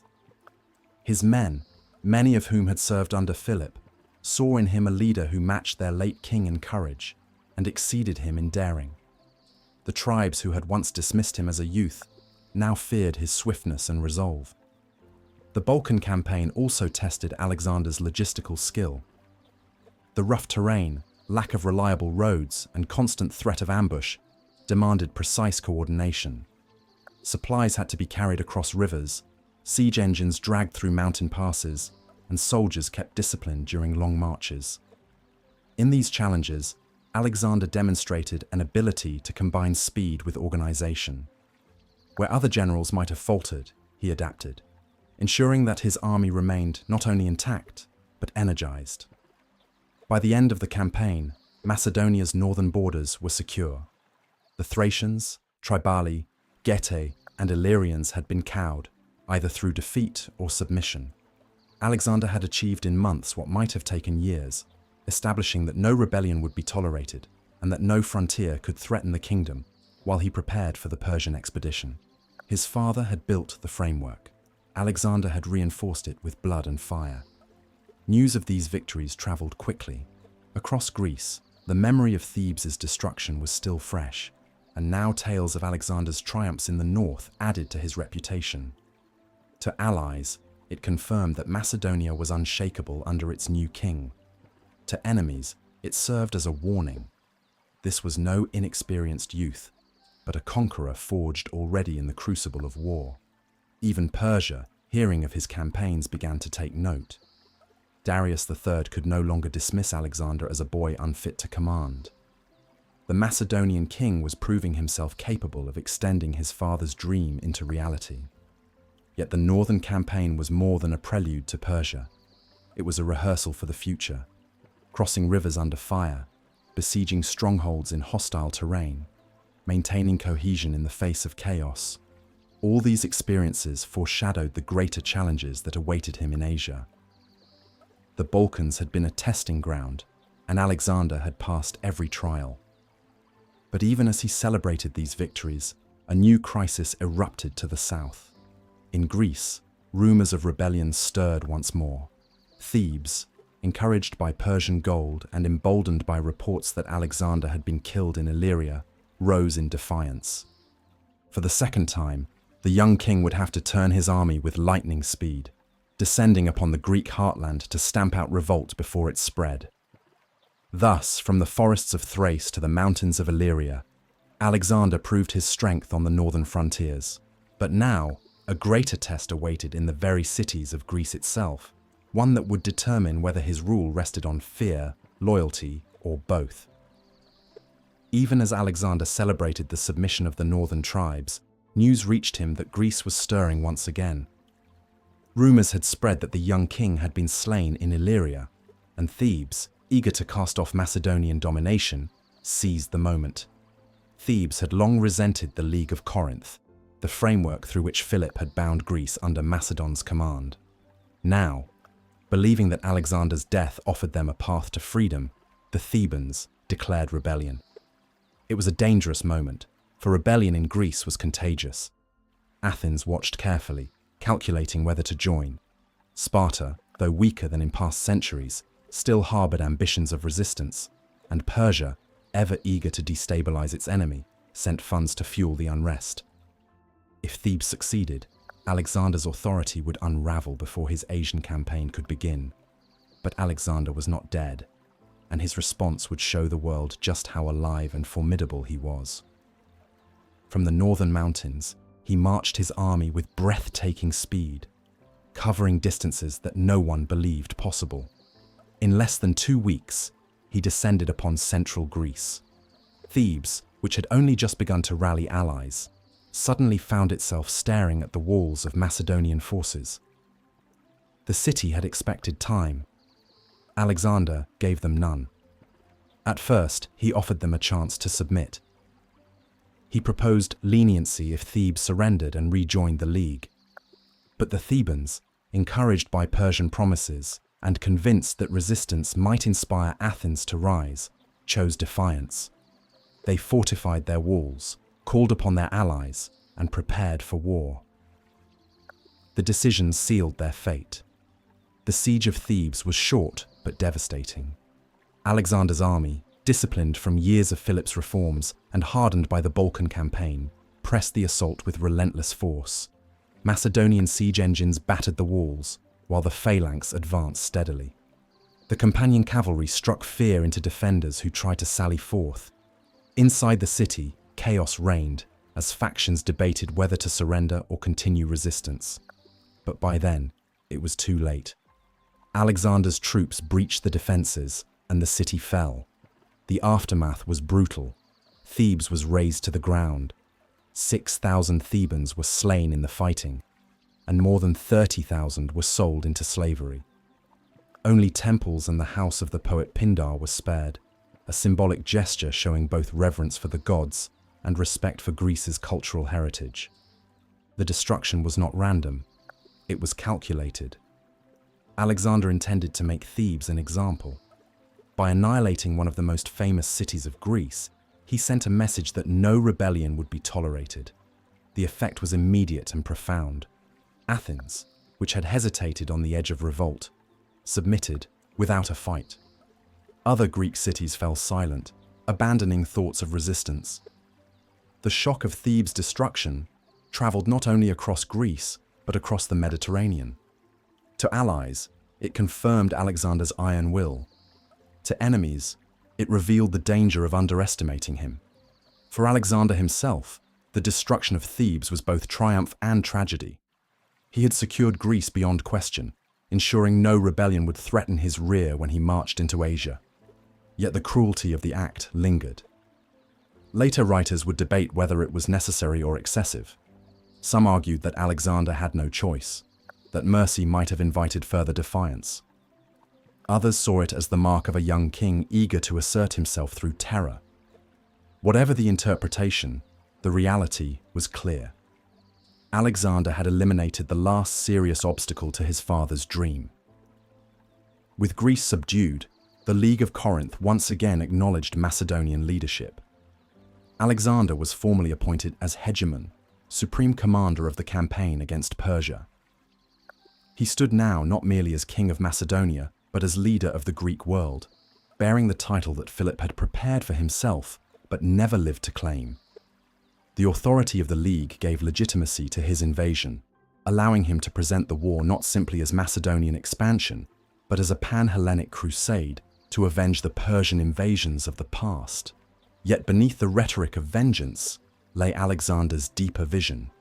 He had seen in the Balkans and in Greece that conquest was not only about subduing enemies, it was about reshaping the world. Thebes' destruction was a warning, but it was also a demonstration of the scale on which he was willing to act. To unite Greece, to prepare for Asia, he had not hesitated to annihilate one of Greece's greatest cities. What, then, would he be willing to do when facing the vast Persian Empire? The foundations were now laid, his throne secured through decisive action, his rivals eliminated, his army loyal, and Greece silenced through fear and submission. Alexander was ready to turn his gaze eastward. Ahead lay the crossing of the Hellespont, the first clash with Persia, and the campaigns that would carry his name across continents. Thebes was gone, but from its ashes rose the certainty that Alexander's reign would not be confined to Macedonia or even to Greece. It would stretch into the heart of Asia, reshaping the known world. The question now was not whether he would march, but how far he would go, and what price the world would pay for his ambition. With Greece subdued and the League of Corinth reaffirming its allegiance, Alexander could at last take up the mantle his father had prepared, the invasion of Persia. To the Greeks, this war was framed as vengeance, payback for Xerxes' invasion a century and a half earlier, when Athens had been burned and Sparta had bled at Thermopylae. But for Alexander, the campaign was more than retribution. It was opportunity, an opening to carve his own destiny upon the world stage, to step out of Philip's shadow and inscribe his name alongside the heroes he had worshipped since childhood. The preparations were immense. Ships were gathered from across Greece, supplies amassed in depots along the coast, and soldiers mustered in numbers that impressed even seasoned veterans. The army that would cross into Asia was no ragged band. It was the most disciplined and innovative fighting force of its time. At its core stood the Macedonian phalanx, bristling with the long sarissa spears that Philip had perfected. Around it clustered the companion cavalry, Alexander's elite horsemen, who would deliver decisive charges in battle. Greek allies contributed hoplites, archers, and fleets, bound to the cause by both loyalty and fear. But the expedition was not only a military enterprise, it was also symbolic. Alexander wanted the world to see that his campaign was not a raid, but the birth of an empire. He marched to the Hellespont, the narrow strait dividing Europe from Asia, not as a marauder, but as a conqueror claiming a new destiny. When he reached the shore, he performed rituals that linked him directly to the legends of Greece. At Troy, he honored the tombs of the heroes. He sacrificed to Athena and poured libations at the shrine of Achilles, his greatest idol. Tradition says he ran naked around the hero's tomb, as Greek athletes did in ritual homage, declaring himself heir to Achilles' spirit. He even exchanged armor, leaving his own in the temple and taking a sacred shield said to have belonged to the heroes of old. These acts were not private devotions but public statements. For his men, they framed the campaign as a continuation of Homeric glory. For Alexander himself, they made clear that his conquest was not merely earthly, it was epic. Crossing the Hellespont was both practical and symbolic. Practical because it marked the beginning of the Persian campaign. Symbolic because it was the point of no return. Once his army set foot in Asia, there would be no retreat without disgrace. To reinforce this commitment, Alexander cast a spear into the Asian shore upon landing, declaring he claimed the continent as Spear Won Land. The act echoed the traditions of heroic warfare. What was touched by the spear belonged to the victor. The army that marched inland numbered around 40,000 men, small compared to the vast forces Persia could summon, but compact, disciplined, and mobile.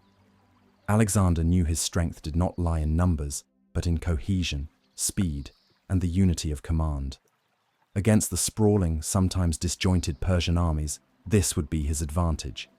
Still, his men must have wondered how such a modest host could hope to overthrow the greatest empire in the known world. Alexander answered their doubts, not with reassurances, but with confidence.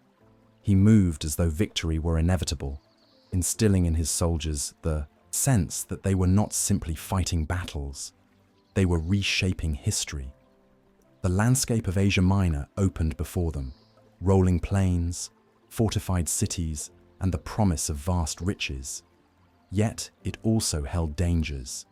Satraps loyal to King Darius III had mustered forces to resist, and Persian gold flowed freely to hire mercenaries.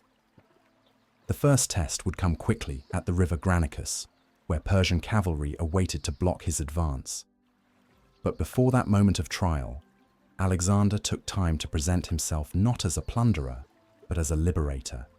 He sent messages to the Greek cities of Asia Minor, proclaiming that he had come to free them from Persian rule.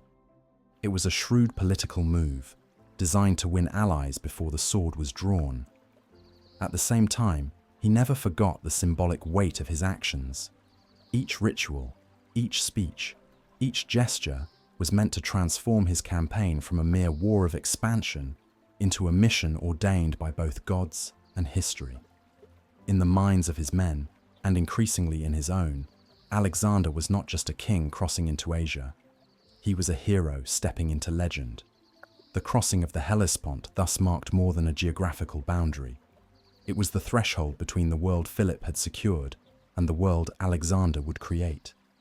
On one side lay Macedonia, Greece, and the struggles of inheritance. On the other lay Asia, Persia, and the boundless horizons of conquest. The die was cast, the spear had been thrown, and the course of history was about to change. Yet as his army marched eastward from the shore, another question lingered, unspoken but heavy in every soldier's mind. Would this young king, barely 22, truly succeed where generations of Greeks had failed? Or would Persia crush him as it had so many before? The Persian Empire was vast, stretching from the Aegean to the borders of India, but its strength was not always unified. When Alexander crossed into Asia Minor in 334 BCE, he faced not the full weight of Persia, but the satraps of the western provinces, who scrambled to block his advance. They gathered at the Granicus River, a fast-flowing stream cutting across the landscape near the Propontis. Here, they hoped to halt the Macedonian army at the very edge of Asia, crushing the young invader before he could move further inland. The Persian commanders underestimated Alexander at first. To them, he was an impetuous youth with a small army, relying on bravado more than experience. They assumed that by concentrating their cavalry along the riverbank and luring him into a reckless assault, they could scatter his forces. Their army included thousands of horsemen, Greek mercenaries hired with Persian gold, and local infantry.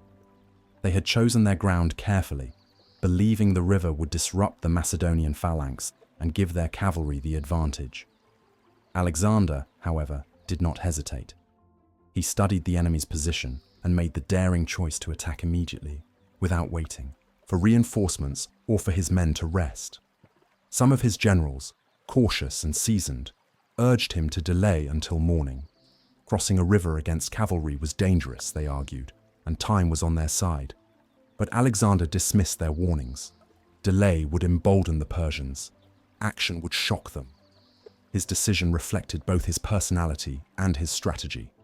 Strike swiftly, seize the initiative, and overwhelm the enemy before they could adapt.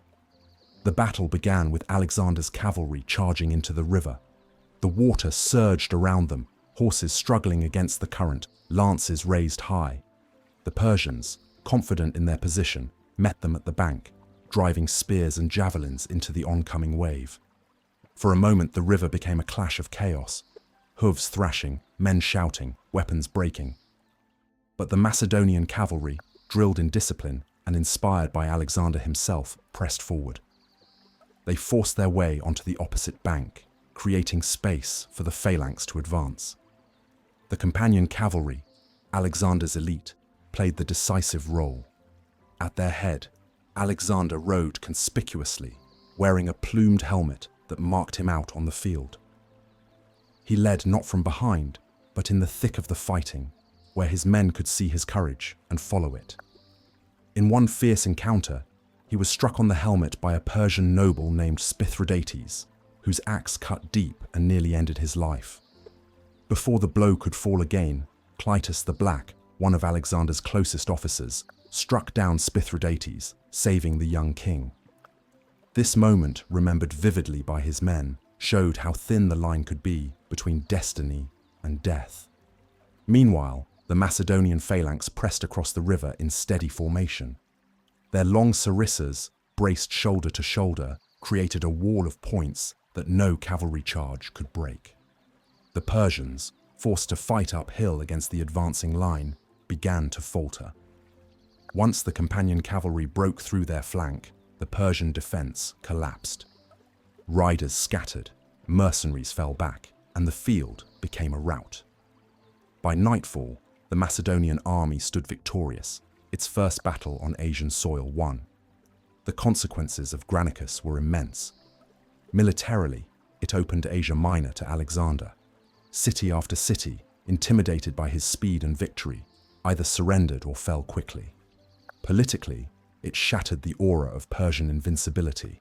For decades, Greek states had feared the wealth and power of Persia. Now, a single battle had shown that Persia could be defeated. For Alexander's men, it cemented their faith in him as a leader who not only promised greatness, but delivered it. The aftermath was also telling of Alexander's character. He treated the fallen Persian nobles with respect, sending their bodies back for proper burial. To the Greek mercenaries who had fought for Persia, however, he showed no mercy. They were slaughtered or enslaved, a harsh reminder of what he considered treachery. Greeks siding with barbarians against their own kind.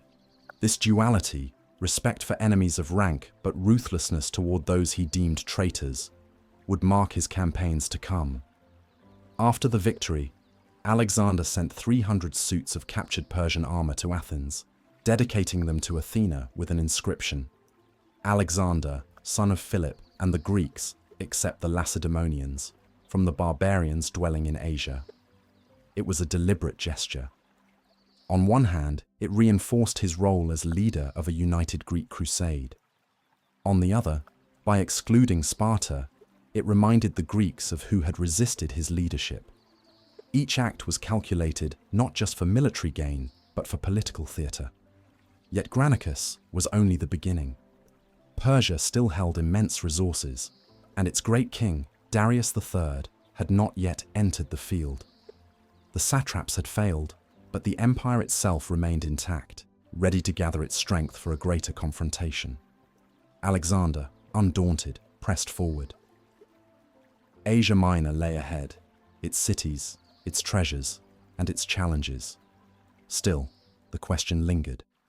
Was the victory at Granicus a glimpse of inevitable triumph, or merely the first spark in a struggle that could consume even the most daring of conquerors? The Battle of the Granicus had been more than a victory. It was a signal that the tide of history had begun to shift. Yet Alexander knew that one battle did not conquer an empire. The Persians had suffered a setback, but their resources were vast, and the loyalty of Asia Minor's cities could not be assumed. Every fortress, every harbor, every satrapy would need to be secured before he could march deeper into Persian lands. Thus began the long and arduous road through Asia Minor, a campaign marked not by one great battle, but by a sequence of sieges, negotiations, and maneuvers that demanded as much patience as courage.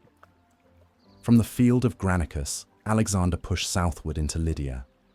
His first major prize was Sardis, the ancient capital of the Lydian kings, and a city of immense symbolic importance. Its citadel, perched on steep cliffs, had been considered impregnable for centuries. Yet the Persian commander there, fearing the momentum of Alexander's army, surrendered without a fight. For Alexander, this was a stroke of fortune. By accepting the surrender and treating the population with leniency, he secured not only Sardis, but also the loyalty of its people. He left the city largely self-governing, respecting its traditions while placing a garrison to ensure Macedonian control. This balance between firmness and respect became a recurring feature of his conquests. From Sardis, Alexander moved along the Ionian coast, where Greek cities long under Persian rule watched with uncertainty. Some welcomed him as a liberator. Ephesus, renowned for its great temple of Artemis, opened its gates, seeing in Alexander the fulfillment of promises that the Greeks had made for generations to free their kin from Persian dominance. Other cities hesitated, weighing loyalty to Persia against the fear of Macedonian retribution. Alexander skillfully exploited these divisions. Where cities resisted, he besieged them with relentless determination. Where they submitted, he proclaimed freedom, and restored local democracies. In doing so, he positioned himself not as a conqueror alone, but as the champion of Greek liberty. Yet not all welcomed his arrival. At Miletus, a powerful port fortified with Persian garrisons, resistance was fierce. The city's harbour offered Persia a vital base for its navy, and its defenders believed the Persian fleet could come to their aid. Alexander, recognizing the threat, moved quickly. He blockaded the port, cutting off reinforcements, while his engineers constructed siege works. The assault was bloody, but the city fell, demonstrating both Macedonian determination and Alexander's refusal to leave strongholds behind him. Here again, his treatment of the conquered was calculated, harsh toward resistors, conciliatory toward those who submitted. Each act sent a message to the next city awaiting his arrival. Halicarnassus proved even more formidable. Situated on the coast of Caria, it was defended by powerful walls and commanded by Memnon of Rhodes, one of Persia's most capable Greek mercenary generals. Memnon understood Alexander's strengths and sought to counter them through strategy. For weeks, the siege dragged on. Macedonian battering rams and siege towers clashed with Persian counterattacks, while defenders hurled fire and missiles from the ramparts. At one point, the defenders launched a daring night assault, setting fire to Macedonian engines and sowing chaos. Yet Alexander held firm, coordinating repairs, rallying his troops, and pressing the attack. Ultimately, Halicarnassus could not withstand the relentless pressure. Though parts of the city were burned in the fighting, the Macedonians prevailed. Memnon escaped, retreating to the Persian fleet, but the loss of Halicarnassus deprived Persia of a critical base.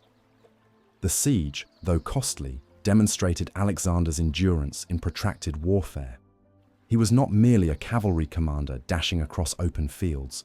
He was also a strategist willing to grind down resistance through engineering, persistence, and discipline. The road through Asia Minor was as much about politics as it was about war. Alexander established satraps, local governors, often retaining Persian officials who pledged loyalty to him. In doing so, he avoided alienating the local population while ensuring Macedonian oversight. He founded new cities and renamed old ones, planting seeds of Hellenic culture that would outlast his conquests. At each step, he blended force with diplomacy, terror with generosity, constructing not just an empire of territory, but an empire of perception. For his soldiers, the campaign through Asia Minor was a test of endurance. Long marches through rugged terrain, sieges under scorching suns, and constant skirmishes with enemy garrisons wore them down. Yet Alexander's presence, his refusal to rest while his men labored, inspired them. He shared their hardships, appearing in the trenches, inspecting engines, and risking his life at the front. This habit of leadership by example bound his men to him with a loyalty that no amount of gold could buy. By the end of 334 BCE, Alexander had secured most of the Aegean coast. Persian authority in Western Asia Minor had crumbled, replaced by Macedonian garrisons and pro-Greek governments. The campaign had been costly and exhausting, but it established a foundation from which he could move inland. More importantly, it signaled to the world that his conquest was no passing raid. He was not a king who fought for a single battle's glory. He was a conqueror determined to reshape the political map of the ancient world. Yet, as winter approached, one question loomed larger than the rest. How long would Persia tolerate his advance before the great king himself took the field? Satraps and mercenaries had failed. The might of the empire still waited beyond the horizon. And when Darius III finally gathered his armies, the scale of the coming clash would dwarf everything Alexander had faced thus far. By the close of 334 BCE, Alexander's march through Asia Minor had shaken the Persian Empire, but it had not yet broken it. The satraps of the West had fallen, cities once loyal to Persia now bore Macedonian garrisons, and the Aegean coast was largely under Alexander's control. Yet these victories, decisive though they seemed, were only the opening movements of a much larger symphony. For Persia, the loss of a few provinces was troubling, but the empire remained vast, its armies uncounted, its wealth seemingly endless. The true test was yet to come. At the heart of Persia, Darius III finally stirred. Until now, the great king had remained distant, allowing his governors and generals to deal with the Macedonian incursion. But the fall of Sardis, Miletus, and Halicarnassus, coupled with Alexander's rapid advance, made it clear that this was no minor raid. The young Macedonian king intended nothing less than the dismantling of Persia's power. Darius could no longer sit idle. He began to muster an army that would dwarf anything Alexander had faced. Darius himself was an enigmatic figure. Raised in the luxury of the Persian court, he was no hardened soldier like Philip or Alexander. Yet he was not weak. He had risen to the throne after the assassination of Artaxerxes III's successors, and had already shown the ability to survive court intrigue. No small feat in a palace where poison and daggers claimed kings as often as battlefields. To many Persians, he embodied stability after years of upheaval.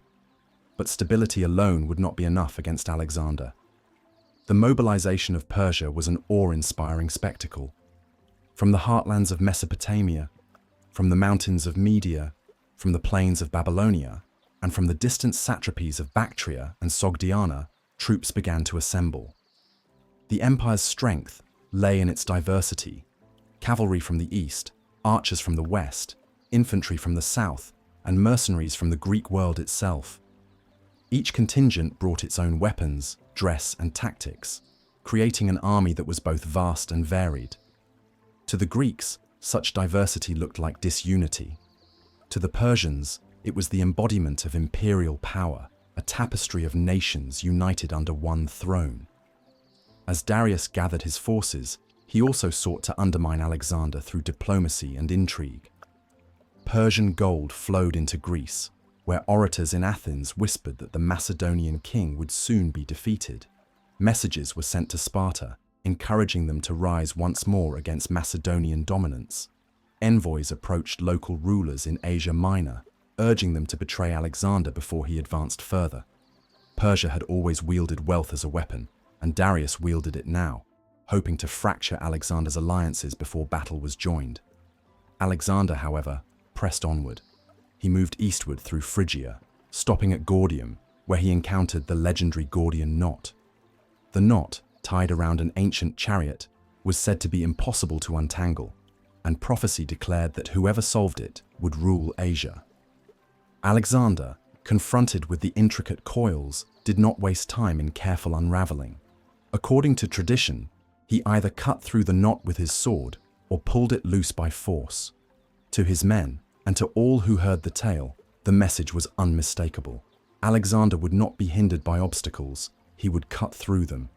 The story spread like wildfire, reinforcing the belief that destiny itself bent to his will. From Gordium, the march continued southward towards Cilicia.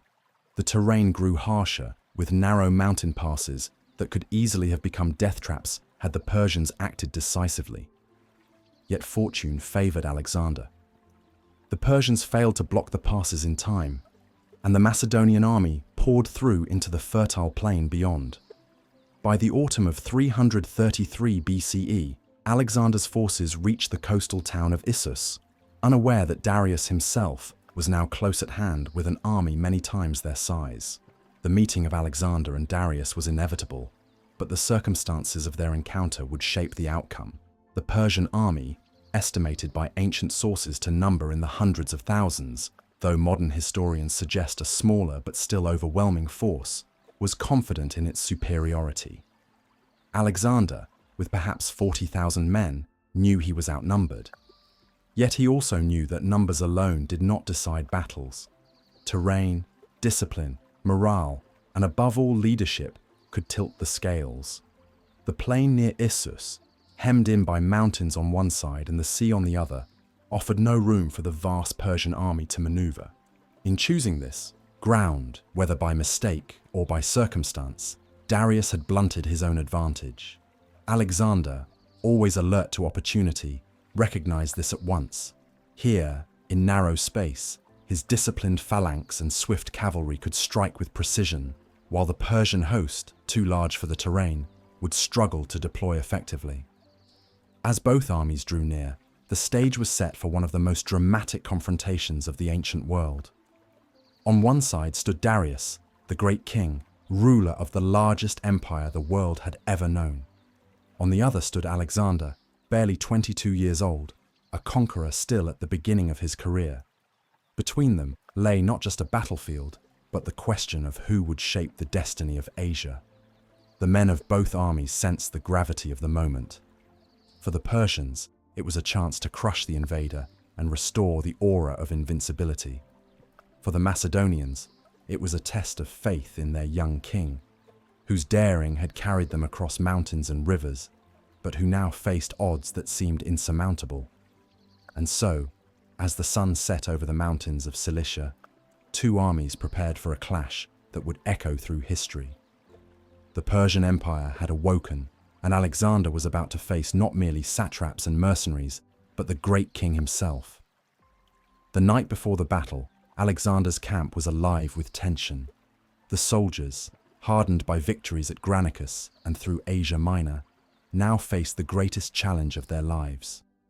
They knew that the Persian king had arrived in person, and with him, an army so vast that its campfires stretched across the horizon like a sea of stars.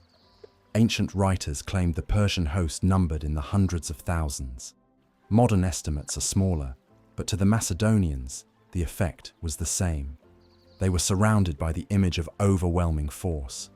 Yet Alexander did not allow fear to take root.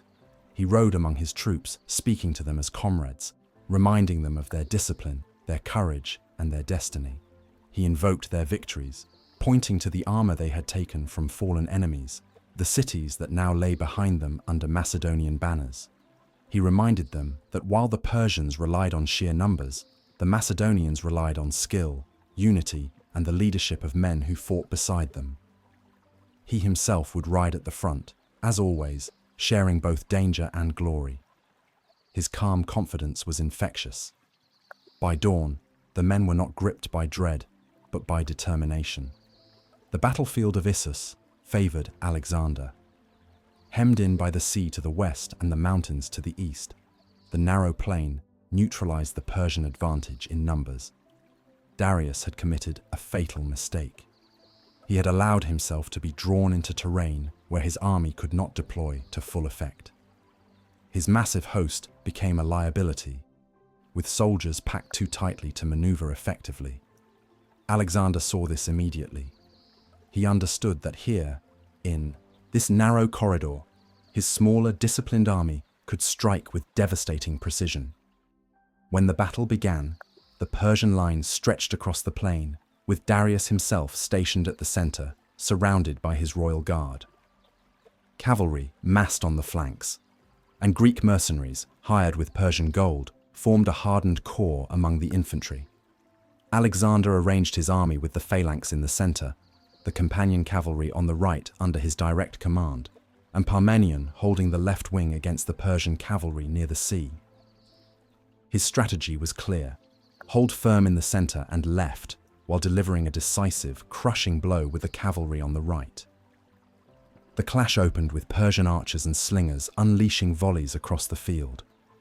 The Macedonian phalanx advanced steadily, sarissas angled forward like a forest of spears, shields interlocked, each rank pressing behind the other. The river that cut across parts of the field complicated their advance, but their discipline never wavered. As they reached the Persian line, the first shock was brutal. Spears drove into enemy ranks, shields smashed against armor, and the narrow ground turned into a crush of men locked in deadly struggle. On the left, Parmenion fought desperately to hold his position. Persian cavalry, more numerous and powerful, pressed against him, threatening to break through and encircle the Macedonian line. The fighting here was savage, as Greek hoplites and Macedonian infantry braced themselves against repeated charges. For a time, it seemed as if the left might collapse. Darius himself, watching from the center, believed this would be the turning point. But Alexander, had anticipated the pressure on his left. While Parmenion held grimly, Alexander launched his decisive move on the right. Leading the companion cavalry in person, he drove toward the Persian flank with ferocity. The charge was thunderous, horsemen crashing into enemy lines with lances leveled, their momentum irresistible. Alexander, easily visible in his plumed helmet and shining armor, fought in the thick of the melee. His presence electrified his men, who pushed with renewed energy, breaking the cohesion of the Persian cavalry.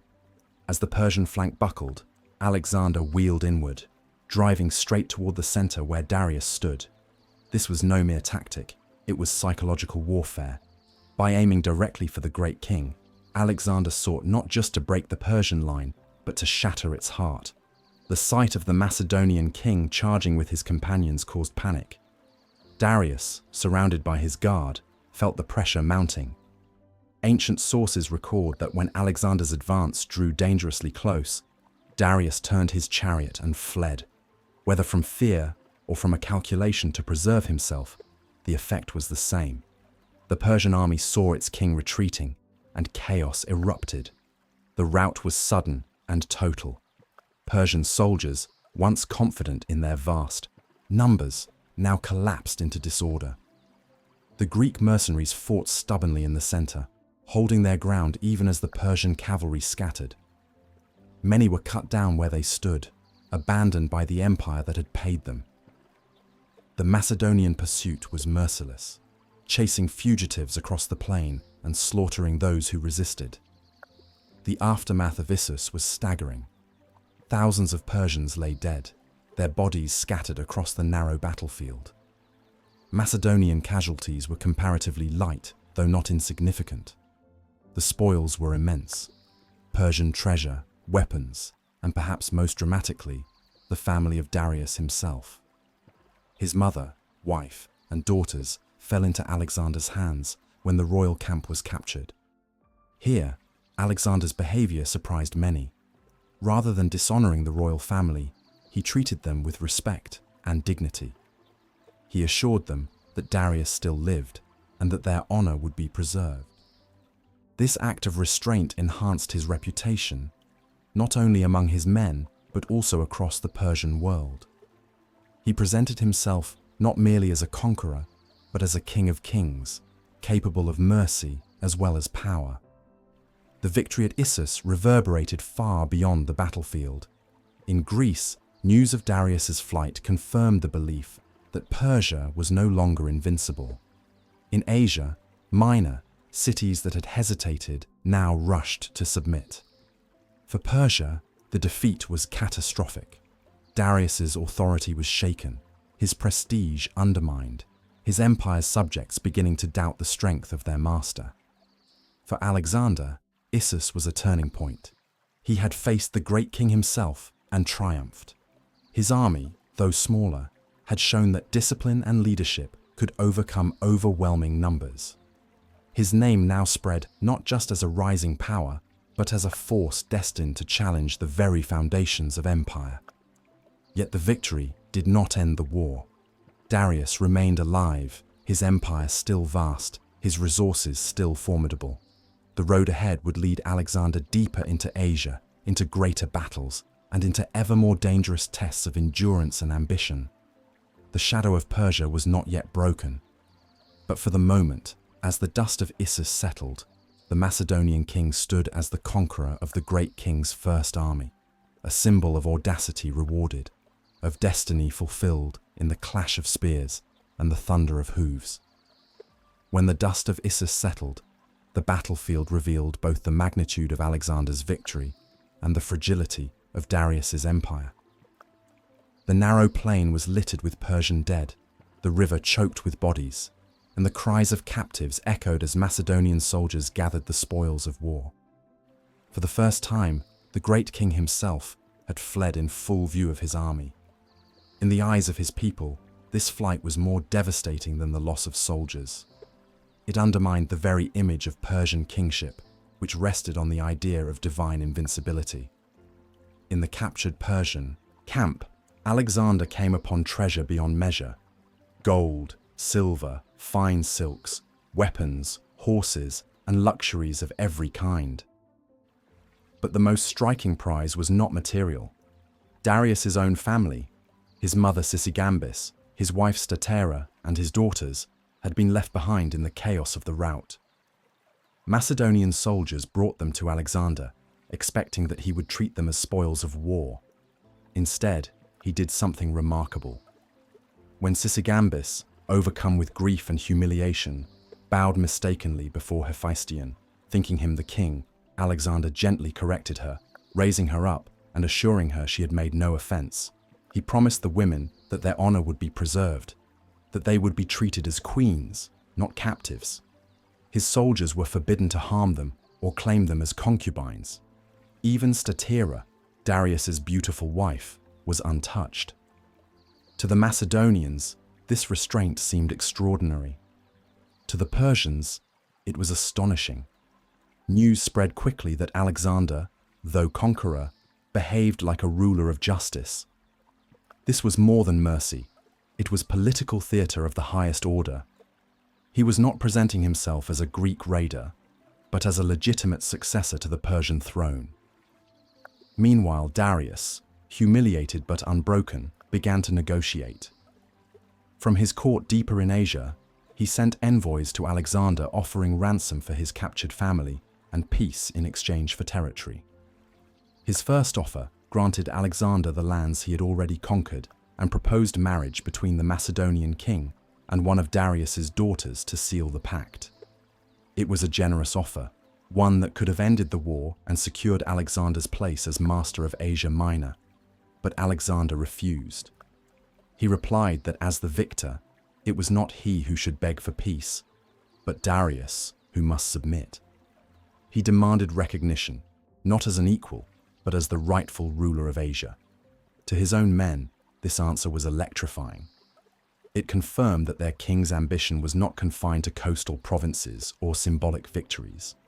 He intended nothing less than the conquest of the entire Persian Empire. Not all of Alexander's advisors agreed. Parmenion, his seasoned general, famously remarked that if he were Alexander, he would accept the offer. Alexander is said to have replied, "So would I, if I were Parmenion." The exchange revealed more than wit. It showed the gulf between pragmatic caution and youthful ambition. Parmenion, shaped by decades of service under Philip, sought security. Alexander, driven by vision, sought glory and dominion without compromise. While negotiations faltered, Alexander turned his attention southward.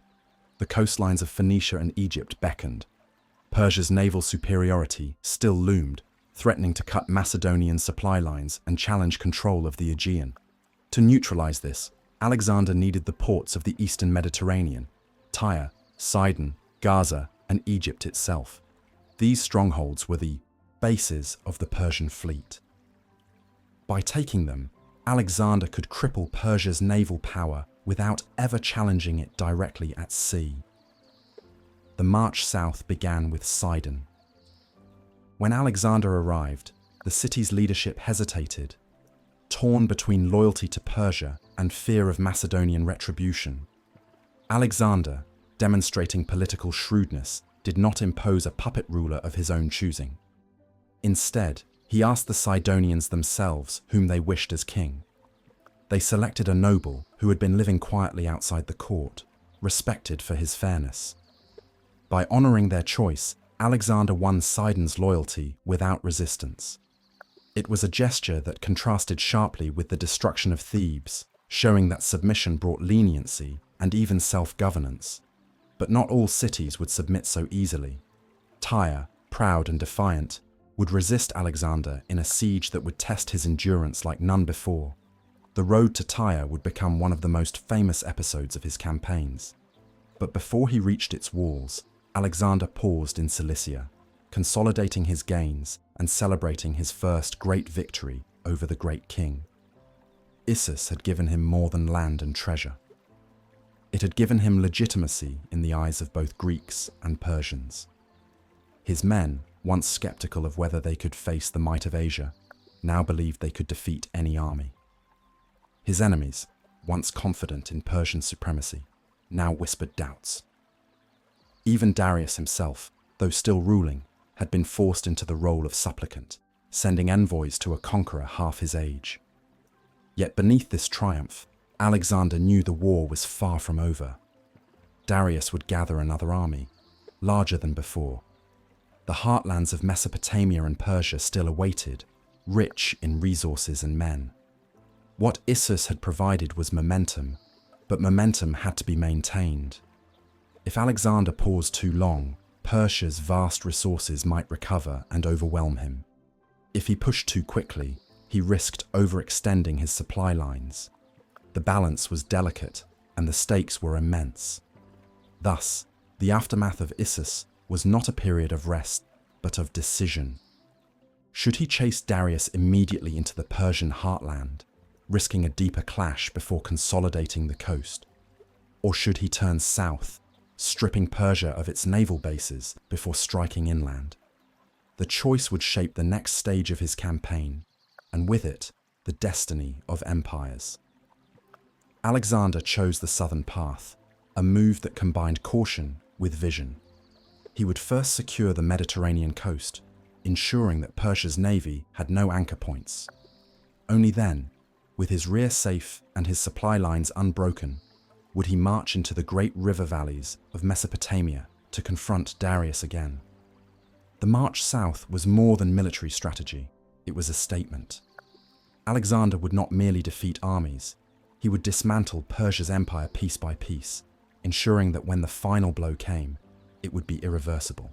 Issus had given him victory, now he sought to turn victory into empire. When Alexander marched into Phoenicia in 332 BCE, his mind was fixed not only on conquest, but on strategy. He understood that Persia's navy, though scattered, remained a formidable threat. So long as the Persian fleet held bases along the eastern Mediterranean, at Tyre, Sidon, and Gaza, it could strike at his supply lines, threaten Greece, or even ferry Persian armies behind his advance. To break Persia's naval power, Alexander had to secure these harbours. Sidon had already fallen to diplomacy, its people welcoming him when he allowed them to choose their own ruler. But Tyre was another matter altogether. Tyre was no ordinary city. It was one of the greatest maritime powers of the ancient world, a jewel of Phoenicia, famed for its purple dye, its skilled sailors, and its legendary resilience.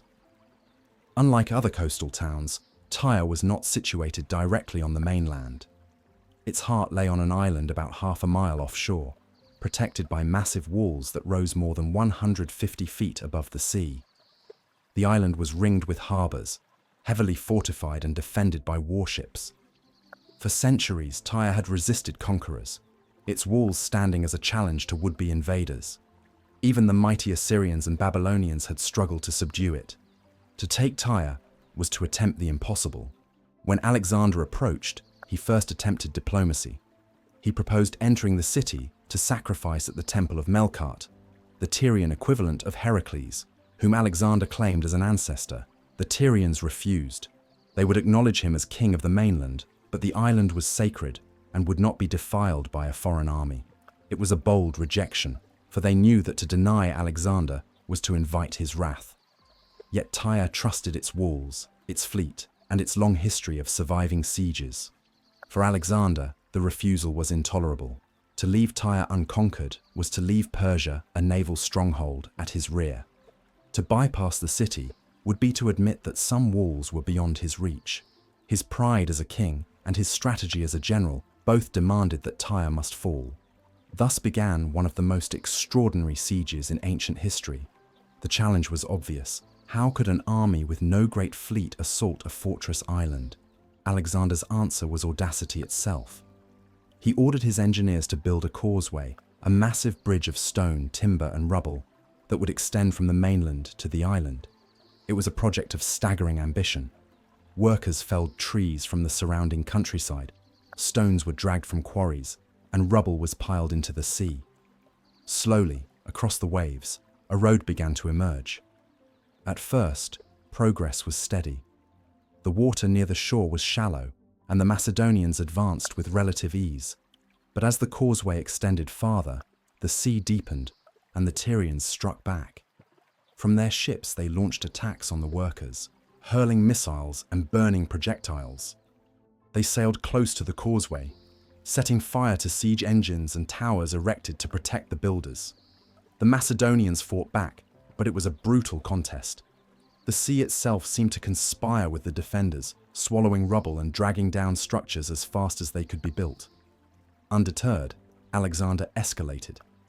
He gathered fleets from conquered ports, Sidon, Byblos, and even Rhodes, until he could muster a navy strong enough to challenge Tyre at sea. With this fleet, he encircled the island, cutting off supplies and isolating the defenders. Yet even with ships, the walls of Tyre loomed nearly impregnable. Siege towers bristling with catapults were floated on rafts.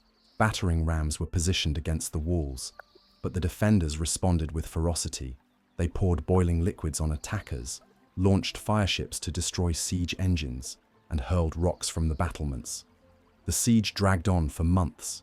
Heat scorched the workers on the causeway, storms wrecked progress, and every advance seemed to meet a setback. Yet Alexander refused to abandon the effort. Day after day, his men labored, piling stones into the sea, extending the road inch by inch. The site itself became symbolic. The young king was building a bridge across the sea to defy the unconquerable. To his men, the project embodied his indomitable will. To the Tyrians, it was both awe-inspiring and terrifying. The persistence of the Macedonians began to take its toll. Slowly, the causeway crept closer to the walls. With his fleet pressing the blockade, Alexander prepared for the final assault. Siege towers, taller than the Tyrian walls, were hauled forward. Rams hammered at the stonework, while archers rained missiles from above. The Tyrians fought with desperation, but the momentum had shifted. The city that had once believed itself untouchable was now within reach of Macedonian steel. The siege of Tyre was not yet finished, but its fate was sealed. Alexander had shown that no obstacle, whether mountain, river, or sea, was beyond his power to overcome. The causeway across the waves stood as a monument to his audacity, a defiance of nature itself in pursuit of conquest. Yet the struggle would not end without blood. The final storming of Tyre would be savage, its aftermath brutal. For now, though, as the causeway neared completion and the walls trembled under Macedonian assault, one question haunted both besieger and besieged alike. When the city finally fell, what mercy, if any, would Alexander grant to the proud island fortress? The siege of Tyre stretched into its 7th month, and with every passing day the city became both a beacon of defiance and a symbol of inevitability. On its towering battlements, Tyrian soldiers watched the relentless progress of Alexander's causeway. Where once the sea had formed their greatest protection, now the waters were scarred by an unnatural road, a spine of rock and timber creeping inexorably toward their island. No matter how many fireships they launched, no matter how many engines they destroyed, the Macedonian king always rebuilt, always pressed forward. To the Tyrians, it seemed as if the man himself had been chosen by the gods to test the strength of their walls. From the Macedonian camp, the daily rhythm of labor and battle ground down the morale of soldiers and citizens alike. Men sweated under the sun, dragging stones as large as ox carts into the sea. Engineers labored day and night, repairing towers toppled by fire, rigging pulleys and rams to the floating platforms that bobbed against the waves. Archers loosed volleys to cover their comrades, and when Tyrian ships darted close, they were met by Macedonian triremes in sudden, violent clashes upon the surf. The sea had become a battlefield as much as the land, and every crash of oars or screech of catapult bolts echoed like thunder across the coast. The Tyrians fought with cunning, for they were heirs to centuries of maritime warfare. Their divers swam beneath the waves, attaching hooks and ropes to Macedonian rafts, pulling siege engines into the deep. Their engineers crafted siege devices of their own, massive catapults mounted atop the walls, capable of hurling stones that smashed through towers like children's toys. When the causeway reached deeper waters and the Tyrians believed it could advance no further. They launched a surprise attack.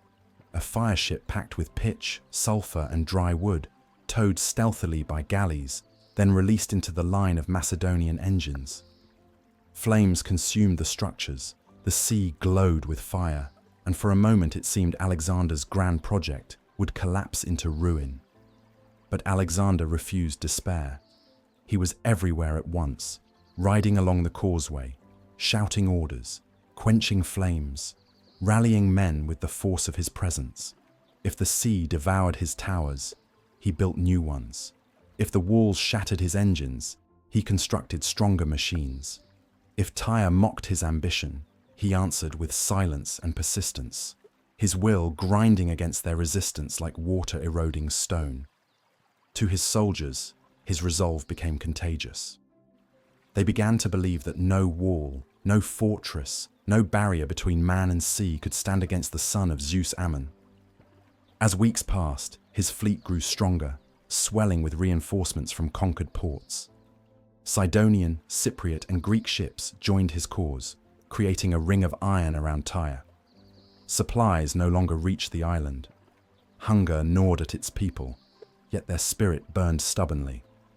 They had defied the Assyrian kings. They had outlasted Babylon's armies. Why not this young conqueror too? And yet, unlike any king before him, Alexander was not content to starve them into surrender.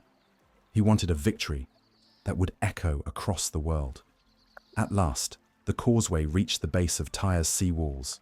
Now the full force of Macedonian ingenuity came into play. Towers taller than the battlements rolled forward, bristling with archers and engines. Rams swung against the stone, each impact booming like the hammer of a god. From his flagship, Alexander directed the fleet to assault the harbors simultaneously, splitting the defenders and stretching them thin. Arrows darkened the sky, rocks shattered towers, and for the first time in centuries, the island fortress trembled. The final breach came suddenly, like the cracking of a dam. A section of wall, hammered day after day by Macedonian rams, collapsed into rubble. Trumpets blared, ladders rose, and soldiers surged across the broken stones with a roar that shook the heavens. The Tyrians met them with desperation. Men, women, even children fighting from rooftops with stones and fire, but the tide could not be turned. The Macedonians poured through the gap, their fury stoked by months of frustration. What followed was slaughter. Alexander himself led the charge, determined that his presence would seal the city's fate. He scaled the ruins, shield raised, his companions at his side. Behind him the phalanx advanced, inexorable as the sea itself. Within hours, Tyre's proud streets ran red. Temples were stormed, houses burned, defenders cut down in alleys and courtyards. The city that had defied kings for generations fell in a single day of storm and fire. When it was over, the punishment was merciless. Thousands were slain, thousands more sold into slavery. Only those who had sought refuge in the temple of Melkart were spared, their lives preserved by Alexander's reverence for the god he claimed as kin. The city was left broken, its people scattered, its pride humbled. Yet even in ruin, Tyre left its mark.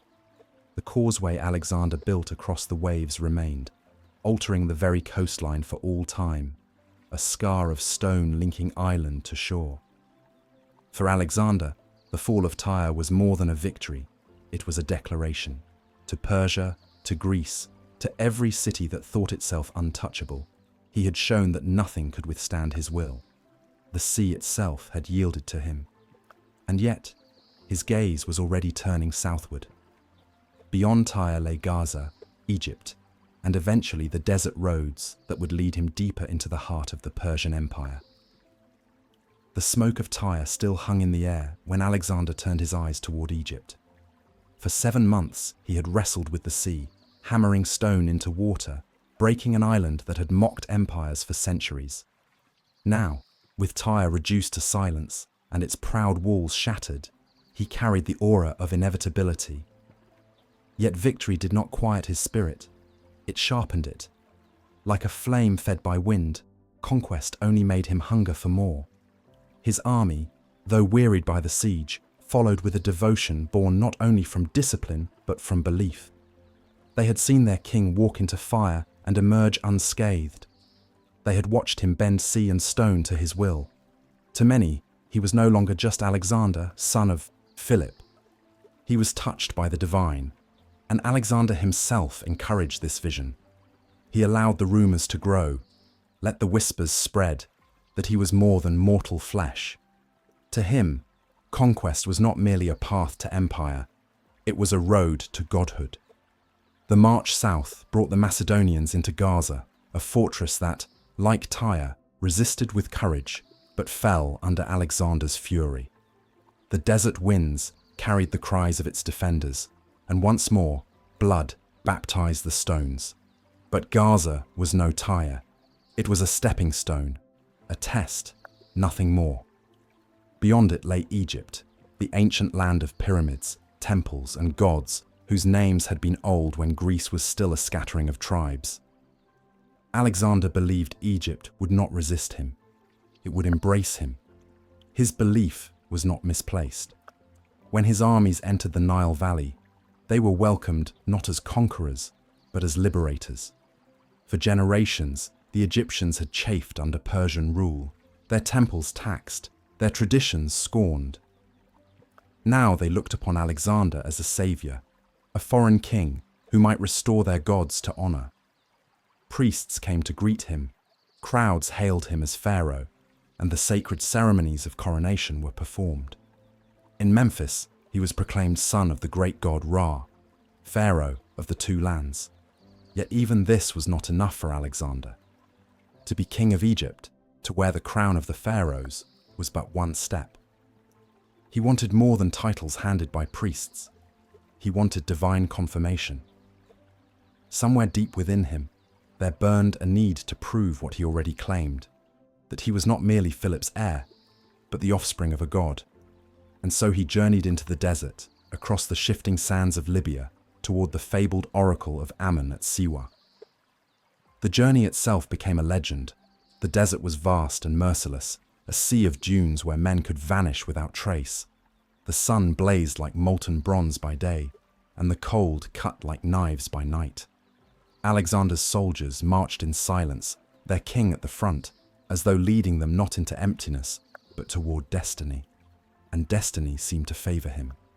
Ancient accounts speak of miraculous events, of rains that fell suddenly upon the parched earth, saving men from thirst, of birds guiding the army across featureless sands when they had lost their way, of serpents and omens that appeared along the path, each interpreted as proof of divine favor.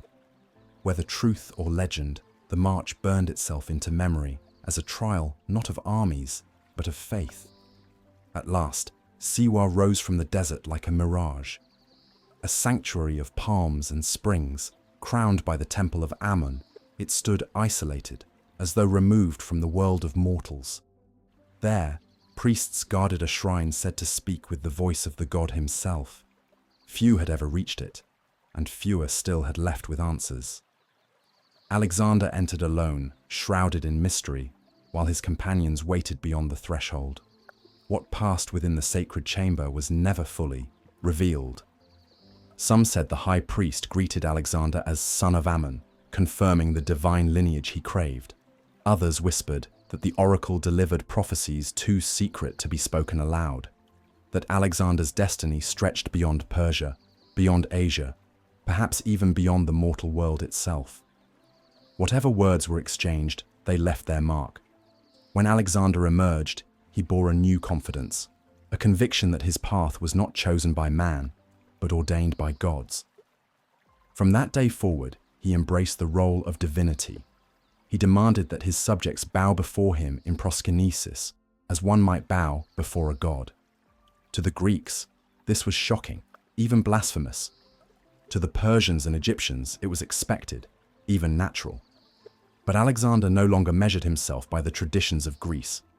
He was forging a new identity, one that fused East and West, mortal and divine, king and god. His return from Siwa was triumphant.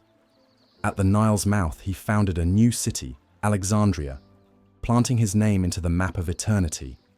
Designed to be a beacon of commerce and culture, it would grow into one of the greatest cities of the ancient world, a living monument to his vision. The streets were laid in careful order, the harbour carved for ships that would carry goods from India to the Mediterranean. At its heart, he planned a great library, a treasury not of gold, but of knowledge, so that wisdom itself would be bound to his empire. And yet, beneath the triumph, shadows lingered. For those closest to him, the journey to Siwa revealed a transformation. Alexander, once a mortal king, who, inspired by sheer will and daring, had begun to cloak himself in the mantle of a god. Some whispered it was hubris, a dangerous arrogance that even Zeus might punish. Others believed it was necessary, that only a man who believed himself divine could dare to conquer the world. As his army rested in Egypt, preparing for the march deeper into Asia, Alexander stood at the edge of the desert, gazing eastward.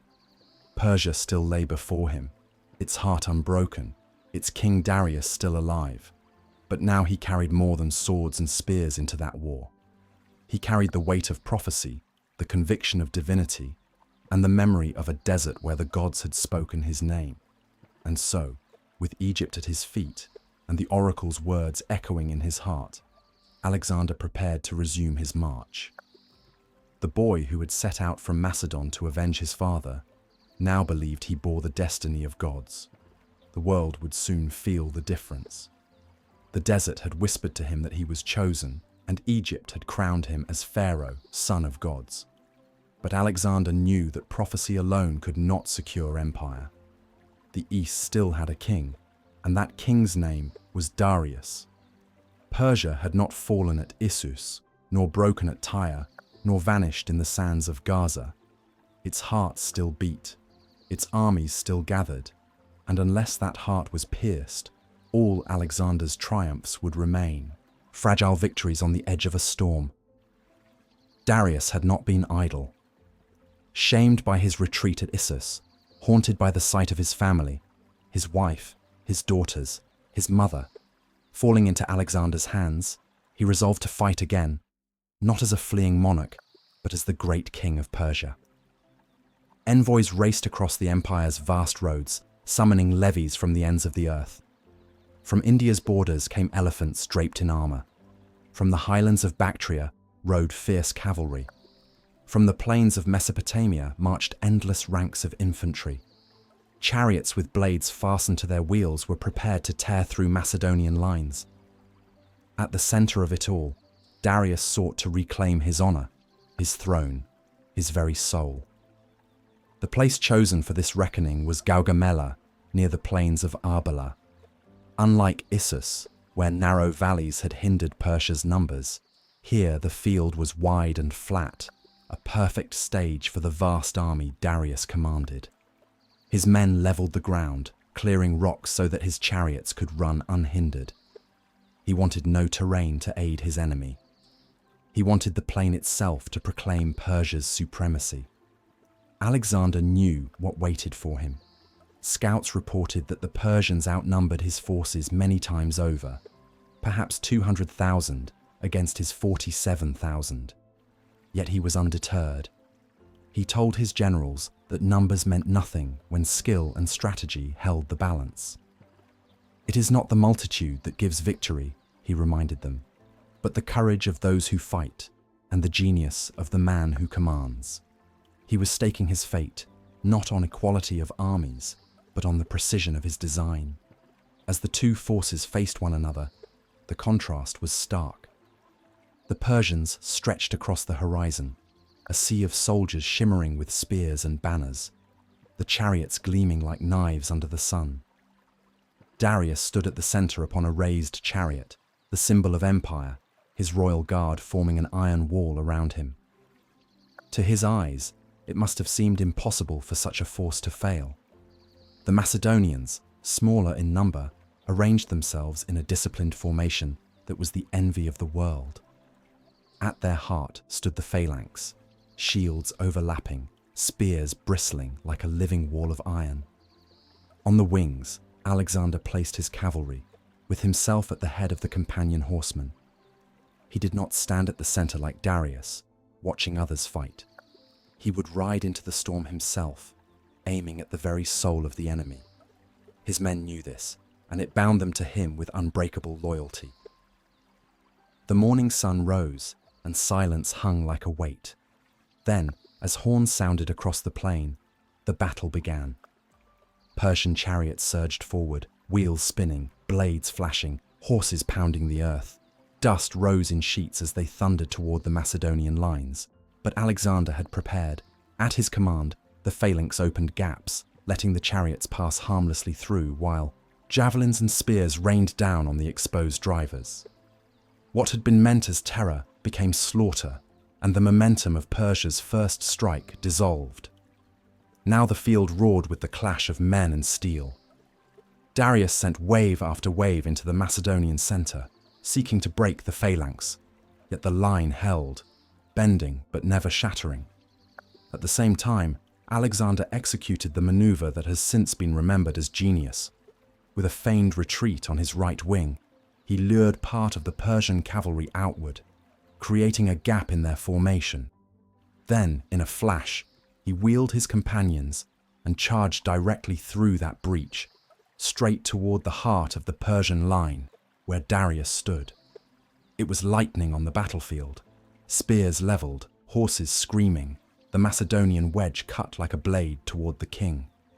Darius saw them coming, saw the dust, the glitter of armor, the unbreakable focus of Alexander driving forward with divine fury. Panic surged in him. Once before he had fled Issus, telling himself it was necessity. Now, as Alexander's charge thundered closer, fear overwhelmed him again. He turned his chariot and fled. The sight was devastating. An army looks to its king as a soul looks to its heart. When the heart fails, the body collapses. Seeing their monarch retreat, Persia's ranks wavered, then crumbled. The great host dissolved into chaos, cavalry breaking, infantry scattering, elephants pulling back in confusion. The plain that had been leveled for Persia's glory became a stage for its ruin. Alexander did not pursue recklessly. His discipline remained. He turned back to aid his left wing, where Parmenions struggled against Persian numbers. By the time he returned, the battle was decided. The great king's army was no more. Gaugamela was not merely a victory, it was annihilation. Persia's fate had been sealed on that plain, beneath that sun. When the dust settled, Alexander stood as master not only of the battlefield, but of the empire itself. Babylon opened its gates to him. Susa yielded its treasures. Bucephalus, jewel of Persia, awaited its conqueror. Darius fled eastward, a king in name but a fugitive in truth. The throne of Cyrus the Great lay abandoned, waiting for a new heir. Yet in the silence after victory, there was unease. Alexander had crushed Persia's might, but in doing so, he had crossed a threshold. No longer was he merely avenging Greece or reclaiming honor for Macedon. He was building something larger than either, a vision of empire that reached from the Aegean to the heart of Asia. His men wondered if even he could hold such a realm together. They wondered too if a man who now claimed divine blood would still remember he was mortal. But Alexander did not doubt. To him, Gaugamela was confirmation of destiny. The gods had given him Persia, just as Siwa had promised. The world lay open, and he would not rest until it was bound together beneath his name.